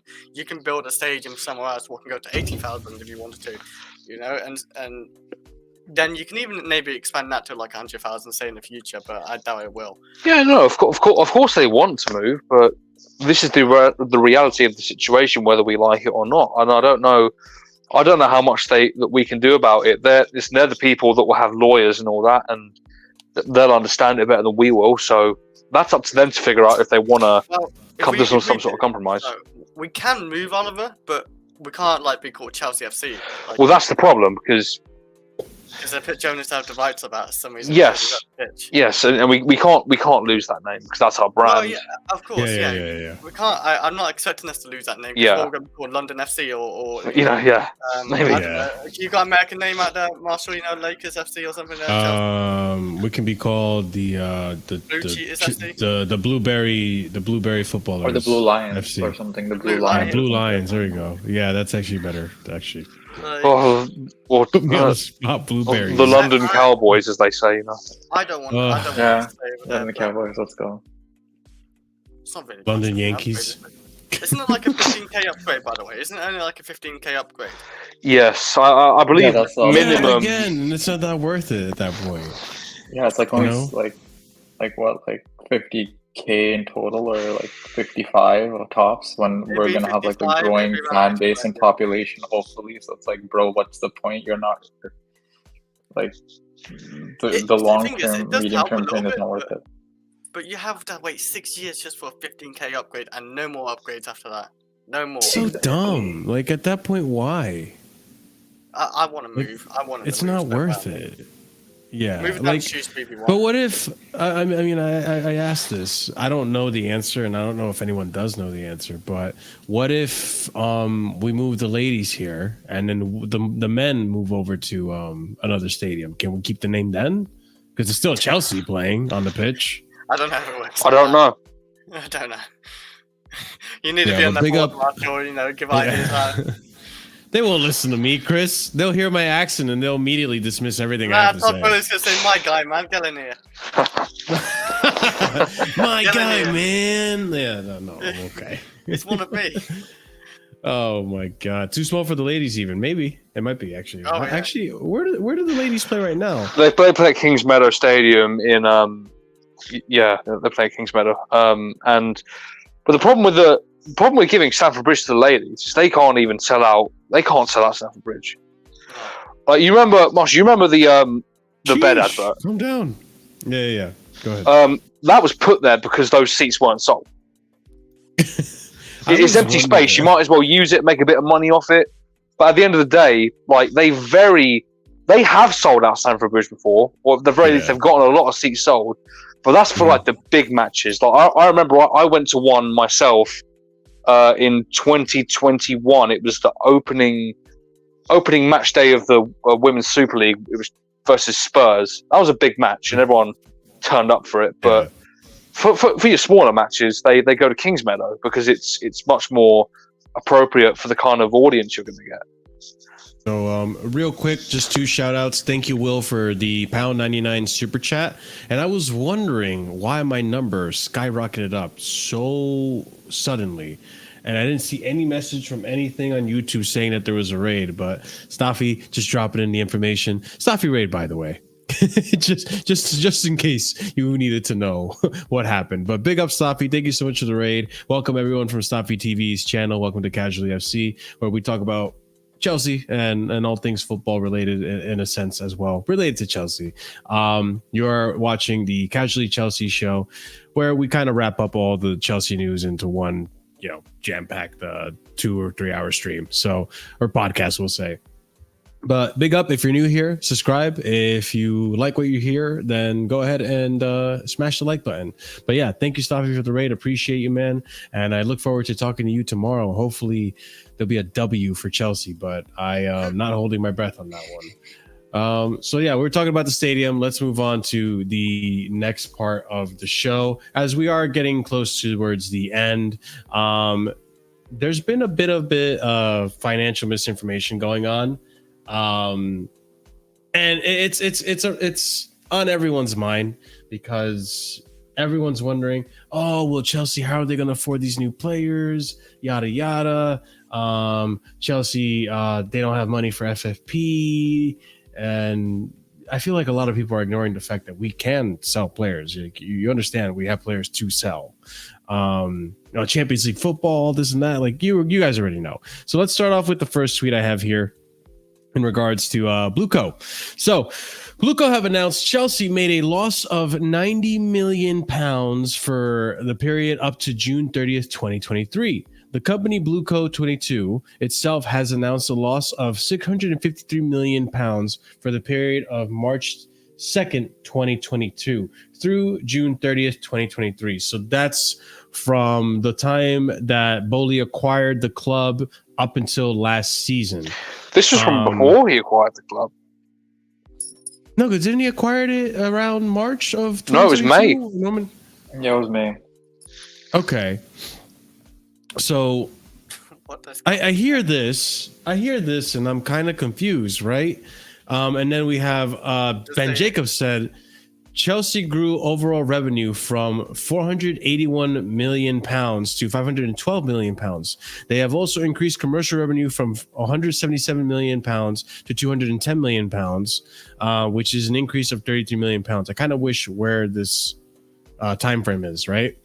They also there's also confirmation that no dividends were paid. The directors do not recommend the payment of dividends. What else? Next one. Chelsea remain insistent that the club can operate within the Premier League's PSR and UEFA's financial fair play rules. The club continues to balance success on the field together with the financial imperatives of complying with UEFA and Premier League financial regulations. The club has compiled with their financial regulations since their inception in 2012 and expects to do so in the foreseeable future, according to Matt Law. And then the last tweet I have here is also Mauricio Pochettino will meet with Chelsea's owners and co-sporting directors this week to discuss the club's summer transfer budget in light of the 90 million pound losses. So where do you guys stand on this? Does he know?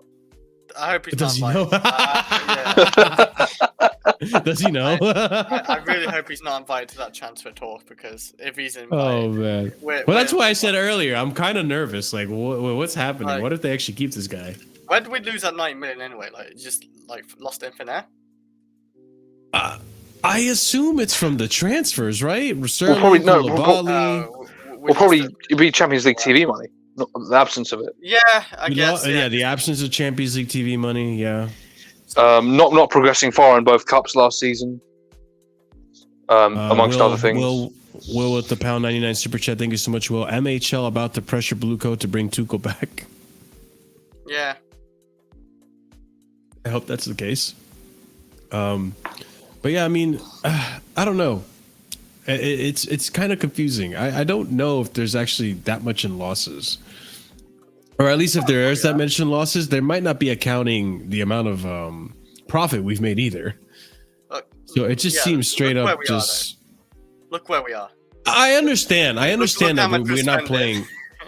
No, I get it. I understand that we're not making money in terms of being in European, football, but we sold a lot of players, Chris. Yeah, I don't know.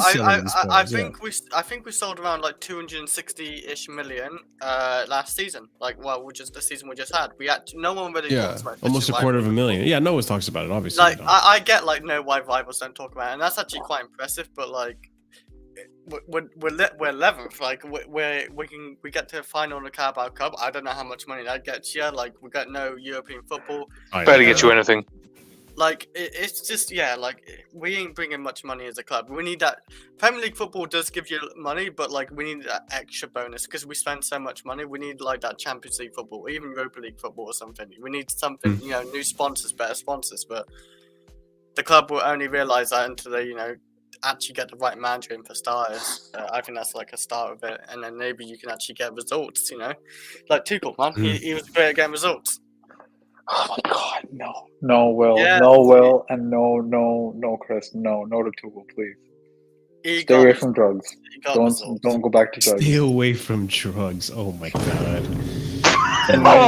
Allegedly, bro. Allegedly. No, I was saying the drug of Tuchel, but I forgot about it. Oh, okay. It works in many ways. Tuchel gonna hit like crack when he comes back, man. Stay away from that. Give me the Tuchel pack. Let's go. Nostalgia. The drug of nostalgia. That's what I'm saying.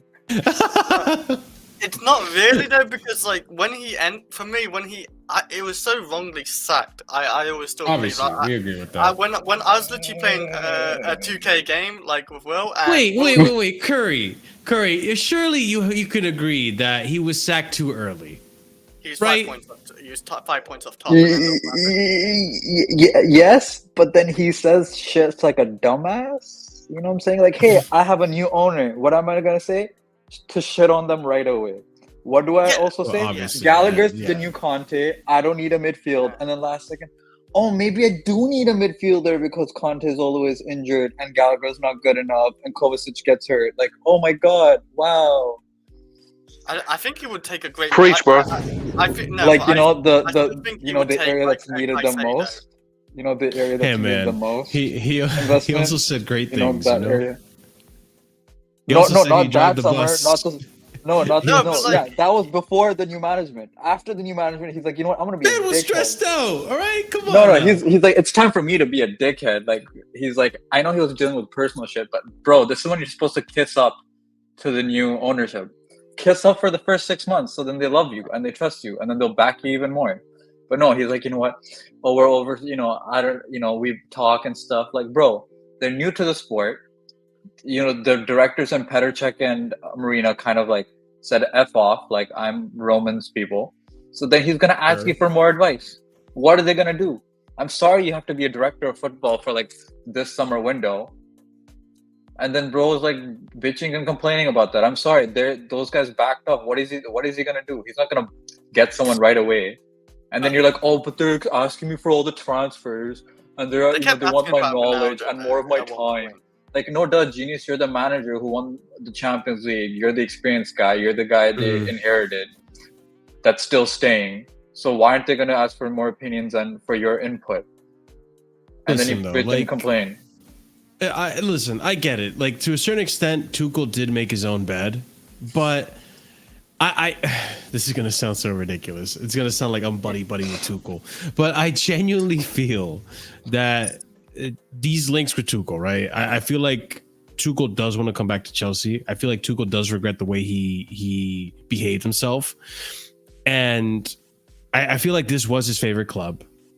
And now that the way the structure is set up, it is more suited towards what Tuchel wanted, which is he just wants to coach. Let the recruiters do the recruiting, and Tuchel works with what he got. You know, I don't recall Tuchel ever really complaining about lack of a position or lack of like, oh, I'm not being backed in this sense like other managers have.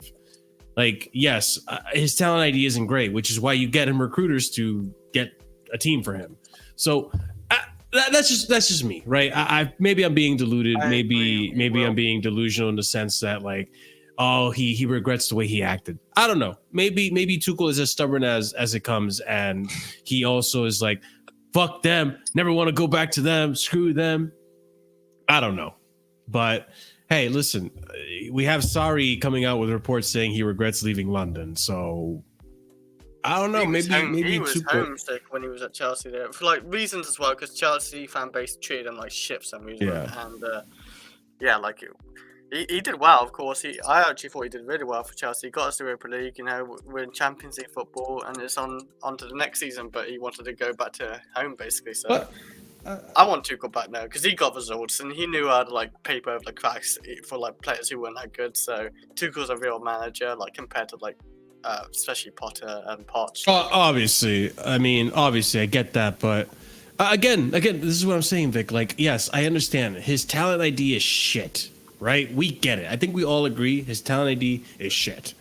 However, when you get recruitment that are the talent ID that recruit for him, I think Tuchel doesn't complain. He just works with what he's got and he makes it happen. I genuinely feel, in a non-creepy way, Tuchel does have a fascination with getting the best out of players and you know, getting, it's like for him it's all toys. Like, oh cool, I get to try this. Like, ooh, let me try this. Like he genuinely is passionate about playing players and experimenting with football and like getting the best out of these players and stuff. I genuinely think he has a passion for that, which is why he loves to coach. But at the end of the day, we will see. I mean, I don't see it happening. There is a possibility there, but you know. The problem with treating players like toys is you don't have to manage the personalities and feelings of toys. You have to manage people. I know. That- I get that's that. one of his- And that's one of his management- weaknesses. I understand his man management isn't that great, but And we still would have, we would have had Mount. He was running Mount to the ground. No matter what you think of him, he was running Mount to the ground. And we see that with Man United. This man has not played since September or August. He's not coming back until after the international break. Exactly. He ran him to the fucking ground, dude. Wait, You're talking about Saka. This man was in Mount. 500 competitions because we used to make it so far in the Champions League. And we used to be in finals of every cup because of Tuchel, and that's props to him. I'm not saying I don't love him as a manager, but I don't need him back. Especially this season. If you ask Strasbourg Steve, this man, like I was saying when we had the Tuchel argument, he went from a Choupo-Moting to a Harry Kane, and he's 10 points behind. And he's not... And Strasbourg is saying he's not coaching an attack. How are you not coaching an attack with Harry Kane, Coleman, and Sane and Musiala? That's the easiest thing to do. He's actually, That's the he's easiest actually thing to doing that do. lately. I'm pretty sure, the players you just listed, because I'm pretty sure he's doing that. Hey, lately. you know what the funny thing is? The 2 weeks where Harry Kane is staying up at striker, they're banging in goals and destroying teams. It's amazing when you don't let Harry Kane drop down to CDM and tell him to stay in his position. I know Harry Kane is used to that, but he just needs to know he's in a different team. But at the same time, let me ask you this. Because I feel like Tuchel's not the only one that's been... I feel like Tuchel's not the only one at fault or that has this flaw. I feel like managers that made their reputation off a certain style of football and start getting to the elite level, I feel like they start to play a little bit more conservatively as they get older. It seems like there's a trend towards that. Like my example being I guess Poch, for example. Poch, before, when he got to Tottenham, his history prior to that, he had good football. There was something there with Poch. And then after, Tottenham, he gets a big job at PSG, plays it safe. Now he's doing the same thing at Chelsea, playing it safe. We look at, who else can I look at? There's not really many examples. Or manages to get more pragmatic over time. Yeah, it seems that way because it seems like Tuchel did do that. Arteta, to a certain extent, did try to do that this season, but he decided to go back to what he was doing, and that was working out for him, obviously. But I can't think are there any other managers that have gone more pragmatic over time? There are, but I think a lot of it's tactical. I think Pep Guardiola's gotten more pragmatic over time. Certainly. At Barcelona, you've never seen him using a hybrid back three in possession and stuff like that. He wouldn't do it the same way. But he just developed as a manager over time. He started using inverted fullbacks. He eventually got it all figured out, and he won that he won the treble last season. So I think that's more of an evolution of him, and he became better for it. And even Klopp used to be you think Klopp's press is mad now. Back in years ago, it was even crazier. But they'd ship goals for it, so they had to calm down a bit. They had to get Van Dijk in. They got Thiago, who was meant to slow the game down and stuff like that. So, but it made them better, and that's the thing. With Poch, him going pragmatic has made him worse, and that's the problem. Yeah, for sure. But yeah, I mean, listen, we'll maybe one day in the summer we'll have a discussion about every single manager that we're linked with, and really have a real debate on it. Especially the Tuchel one. I think Tuchel. I would love to have Tuchel back. But that being said, maybe something this summer we'll do a video on that. You guys in the comments let me know, and you guys in the chat let me know if that's something that would interest you. But before we get to our last segment of the night, and big up to the panel for sticking around. Obviously, these shows go long sometimes, especially when it's a dry week. For whatever reason, we still happen to stretch it out to 3 hours, which is insane. So if you are here watching, big up to you guys. If you stayed here the whole time, big up to you as well, especially to you guys. And if you're new here, if you just got here from the raid, be sure to smash the like button on your way in. It's like wiping your feet before coming into someone's house. So I do appreciate it. It would help out the channel tremendously, and it doesn't take much. So do smash up the like button, please. It does help. and subscribe if you enjoy the personalities here, if you enjoy the content. But let's go ahead and close it out on this final topic, which is discussing Todd Bowley's role in Chelsea at the moment. I think there's a lot of confusion on this. I don't think people understand what exactly Todd Bowley is doing at Chelsea. A lot of people still are stuck on this idea that Todd Bowley runs the whole thing, which he does not. He never actually did, to be honest. It's a consortium, so he only has partial ownership. So Matt Law here reporting, while Begdad Bali is more engaged in the day-to-day running of the club, Todd Bowley's power has not been diluted by his decision to step back from matters that he feels can be managed by those employed to do so, and every big decision requires the signature of each man. So seems like it's being run a lot like a democracy with a lot of hands on deck. So we continue on. Todd Bowley is often said to speak to his business associates about the next 20 plus years at Chelsea, while external experts feel that Eghbali and Feliciano have more pressure on them to achieve quick results from investors. We continue on. Friends of Todd Bowley say he has thick skin and is more worried about Chelsea's disappointing performance since the takeover than he is about his own reputation.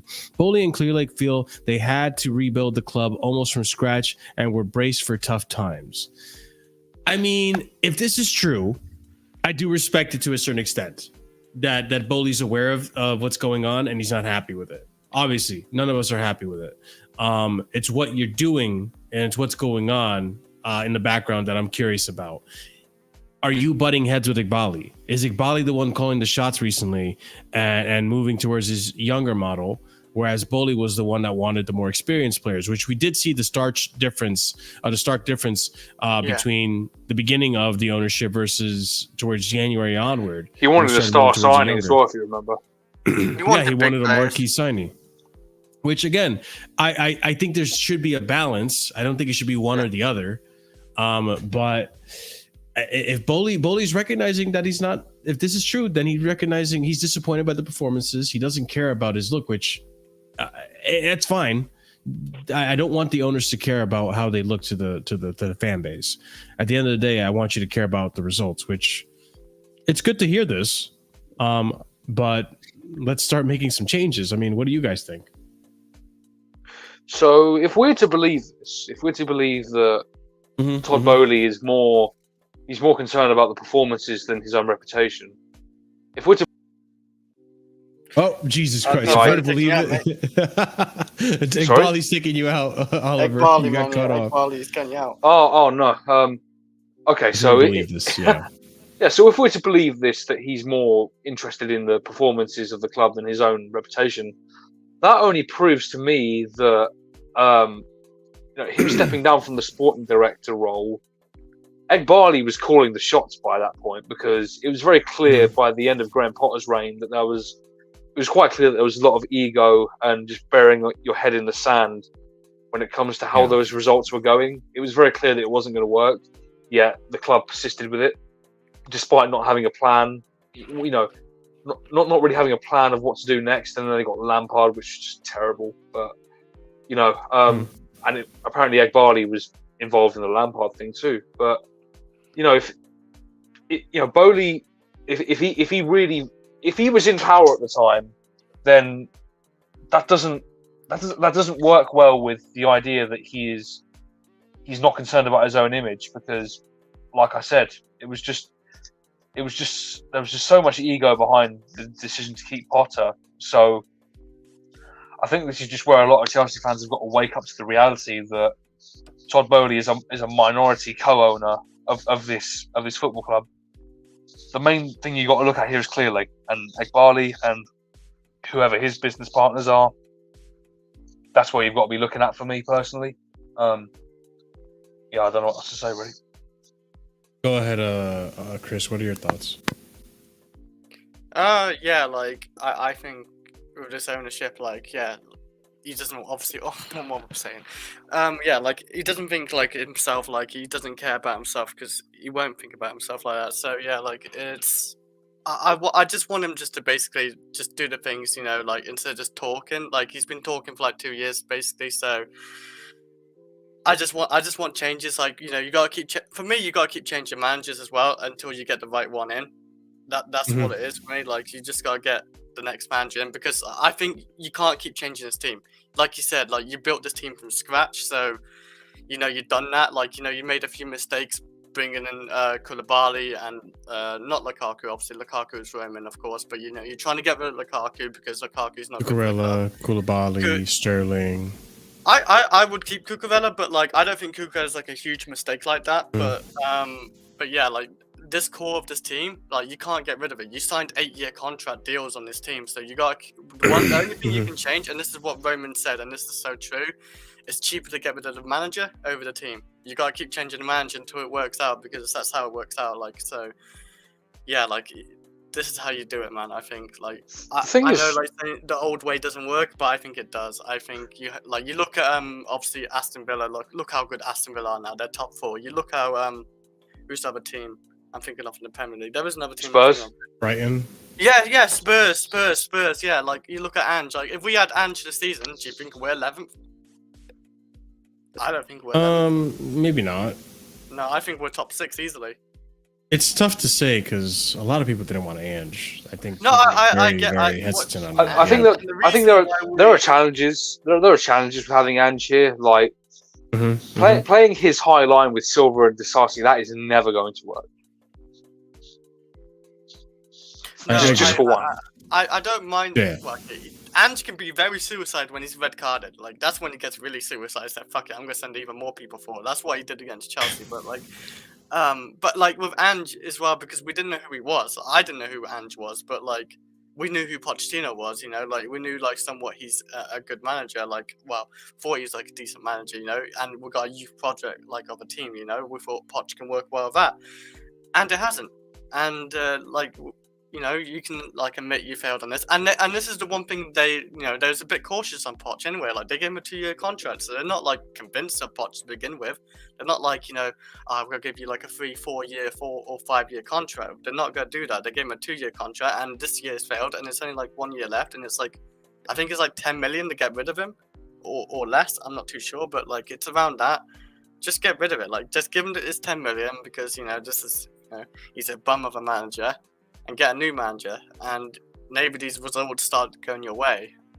Yeah. Like, I think they would be happy with Europa League spot. Like, if we got Europa League spot, I think they'd be genuinely happy with that, because it's European football. The way I look at it, though, it's not even about the cost of sacking managers. The way I look at it, there are only 2 elite managers in the world. You can say what you want about your Inzaghi's. He needs to win some trophies before he becomes elite, and I'm sure even his biggest fans will admit that. Your Simeone's, again, great manager, but he, there's not really a consistency there in terms of leagues in UCL. There's only 2 elite managers in the world, Jurgen Klopp and Pep Guardiola. If you don't have one of those managers, you can change them. As far as I'm concerned, you can change the manager as many times as you damn please, because no one else is worth trusting with an 8-year project. Yeah, I mean, time will tell. Obviously, what I'm hoping happens and continues to happen, because it has happened, right? Like, the owners have made mistakes, and it seems like they have learned from their mistakes, but they keep making more mistakes along the way. I do hope that the owners do pick up on these mistakes. For example, I'm hoping this summer we start to see more of a balance between age and experience, right? I don't mind having young players, but give me young players that either are like a Nico Williams level, like have played multiple years already of football and are coming in to make an impact.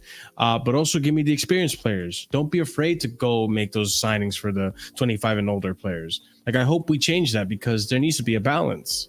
There needs to be a balance, especially when, listen, I don't know how this team is going to react if they hit another final. They got to their first final in the Carabao Cup, and we saw what happened. And I'm not putting that all on, the players. Obviously, Poch has a little bit of to blame for that, but who knows if they're going to react appropriately when they hit another final? Are they going to learn from their last final? That's where the experienced player comes in. I've been to finals. I've been to Europe. I've been on the biggest stage in the world, and I've done it. I want more players to go and put their arm around these younger players and be like, listen, rely on me. We'll do this together. We need more of those players. That's why, like, We didn't need to rebuild completely from scratch. We could have kept Jorginho in this team. We could have probably kept who else did we get rid of? I mean, I wouldn't have minded keeping Ruben Loftus-Cheek. You know, like there are some players that we didn't necessarily need to get rid of, and there's people in the staff that, again, why did we scrap the staff as quickly as we did? You know, there's so many things where I'm like, okay, please, owners, learn from these mistakes. Don't do this again. You know, let's keep building. Let's go towards something, you know, that's overall going to be positive, a net positive for the club. And if Bowley really cares as much as he says, he's more disappointed with the results, then cool. I want you to be disappointed in the results over the scrutiny that you may be receiving. You shouldn't care about the scrutiny you're receiving. The scrutiny you're receiving is because of how the club is being run. So at the end of the day, that doesn't do shit for me. Be worried about how the club is being run. Be worried about the results. I want you to be, and then make the differences. I'll tell you what, though, I guess the problem Bowley has is, again, he is a minority co-owner of this club. Does he have the influence to, like, you know, fair enough. If what Matt Law is saying is true, then he's only stepped away from, you know, being the face and running the operations day to day, but he still has just as much power as he did in the beginning. Well, he certainly doesn't have the power of being a sporting director, because that was his original. Well, I don't think he wanted I think that was always going to be temporary. Yeah, I think that was always going to be temporary. Yeah, I know, but as far as I'm aware, in the reports that have come out this season, he's gone into more of like a chairman kind of role. It's in the business sector of the club, and you know, from that point of view, can you really have influence over the strategy of the transfers? Because that bleeds into the sporting side, which is Egbali's baby. And again, like if Egbali is really doing what he's doing at Strasbourg, taking a more of a major role in decision making there, like Egbali, recognize that you don't know as much about football or soccer, whatever you want to call it, as you think you do. Leave it to the experts. Stop toying with Strasbourg. Let Strasbourg hire people who are experts that can do the job at Strasbourg and let them work. Like I don't like that. I don't like that the owners. The worst thing is he does know, because he hired this Sam Jewell guy. Mm-hmm. He's supposed to be like, I'm assuming he's supposed to be whatever Christopher Vivell was meant to be. Something like that. Sort of the sort of global, the global scouting, sort of heading up the entire Blueco network. Mm-hmm. So he knows this, but he's apparently going into business for himself. Like, I'll be honest, where I'm at right now with Chelsea, going back to what Ahmed's question was originally, right? Where I'm at with Chelsea is that I do feel that our directors are going to do what's best for the club, and that Pochettino, unless by some miracle he ends up getting us into Europe and we win the FA Cup, I do feel that Pochettino's time is coming to an end, and that we're going to hire a proper manager that suits his team a lot better. I think whether it was when Stanley or Lawrence Stewart that made the decision on this one, I think they misprofiled Poch. I think they misunderstood how capable he was of, you know, developing young players. And now you look at someone like Ruben Amorim or even De Zerbi to an extent, what he's done in his time, and now you're thinking, okay, maybe this was the better idea. So I'm hoping, and I have a feeling that is going to happen. I'm faithful that the ownership, not the ownership, but the directors are going to choose the right manager now. The next one is going to be the right one. And in time, we'll see. But then at the same time, I'm also hoping that Egbali or whoever is making the decisions about, hey, we want to recruit young, don't recruit experienced players. I hope that changes as well. So time will tell. I really hope that these guys do learn their lessons and from their mistakes, because that's the best that we can hope for. But yeah, I mean, that's my fucking monologue. I think I'm done here. Anyone else want to add any 2 cents on that? And I'm just tired of Chelsea. Like, no, I'm tired too, man. I get it. Like, I get it. Tomorrow we got fucking Newcastle as well. Like, and we're just both. I'm not confident on that. Yeah, I know. Like, both teams are actually shit form now. Like, Newcastle ain't that great either this season. We're only like 4 points behind with a game in hand. And I'm thinking, come on, Chelsea, just get these points, you know, like, so we can actually start climbing up. But, you know, Chelsea, we don't do that. We don't do that no more. We're not, I don't recognize this club anymore. Like, we don't do that no more. So, yeah, You guys haven't been in the best form, but we also just lost Ben Chilwell. So now I don't know who's gonna play left back. It's gonna be very interesting. You know what I'd do before? Like, this is what I generally would do: is play Gusto left back, play Chalobah at right back because he's the best centre back who could play right back. Okay. Apparently, Thiago Silva's back right, and then we played Disasi centre back with him. You play that back four. Like, that's the most logical back four you can actually. I'm worried he's gonna stick to a back three, like he did the last 2 games. And it's not gonna work out. It's just not. Who's your left wing back though? I don't know. So. Mudryk. Might be Gusto. Oh. I honestly think, I hate to say it, I think he's going to play Cucurella. He's just going to force him. It's going to be horrible. I can't see Poch doing it. I still can't. I've never seen. He did it with Ugochukwu. I mean, the thing is, there's a way to do it. There's a way to do it. Poch did it wrong with Ugochukwu. You can play him for you can bring him on for half an hour at the end of the game, maybe as at a push. It depends what level he's at. At most half an hour. Oh wait, Cucurella's fit. He hasn't played in months. So you probably do what Chris said there. You start Gusto from the beginning, but then you either take Gusto off at a certain point, or you shift him back to right back, and then Cucurella. It's gonna be a really fucking interesting game tomorrow, boys. It's gonna be a really interesting game. This might make or break Poch, to be honest. If he loses, I could see the sack imminent. I've been thinking about it actually, and with the quotes that we went over earlier. Pochettino is basically beefing the fans, directly. Yeah. So that's the thing. Yeah. If when we go 1-0 down, it is gonna be ugly. Fuck you, Maurizio. Fuck you, Maurizio. Fuck off, Maurizio. Fuck off, Maurizio. Now at Chelsea, it's bad. I've never seen it this bad.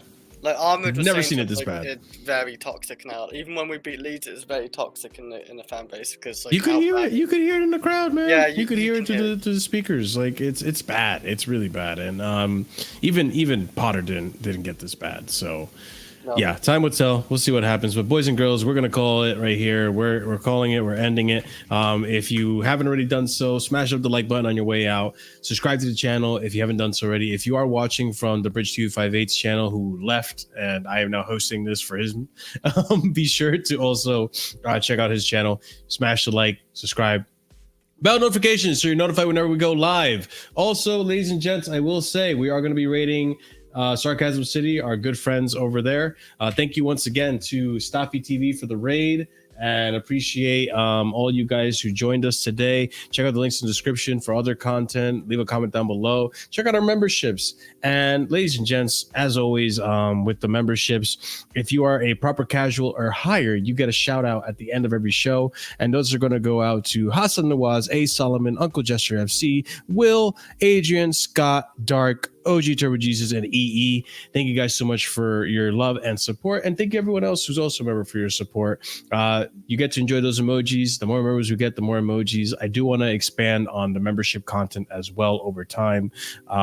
So yeah, be on the lookout for that. The more members we get, the more we can keep the lights on, and everything that we get in the channel goes back towards the channel. A lot of big changes are going to be happening in sooner rather than later. So thanks to you guys and all the help that you guys provide and all the support. So thank you so much. But that being said, smash up the likes on your way out. We're going to go ahead and raid the man, the myth, the legend, Flawless over on Sarcasm City. And we'll see you there. And we'll see you tomorrow for the review of the Chelsea-Newcastle game. Hopefully it's a victory. Up to Chelsea. As always, guys, have a wonderful night. Stay casual.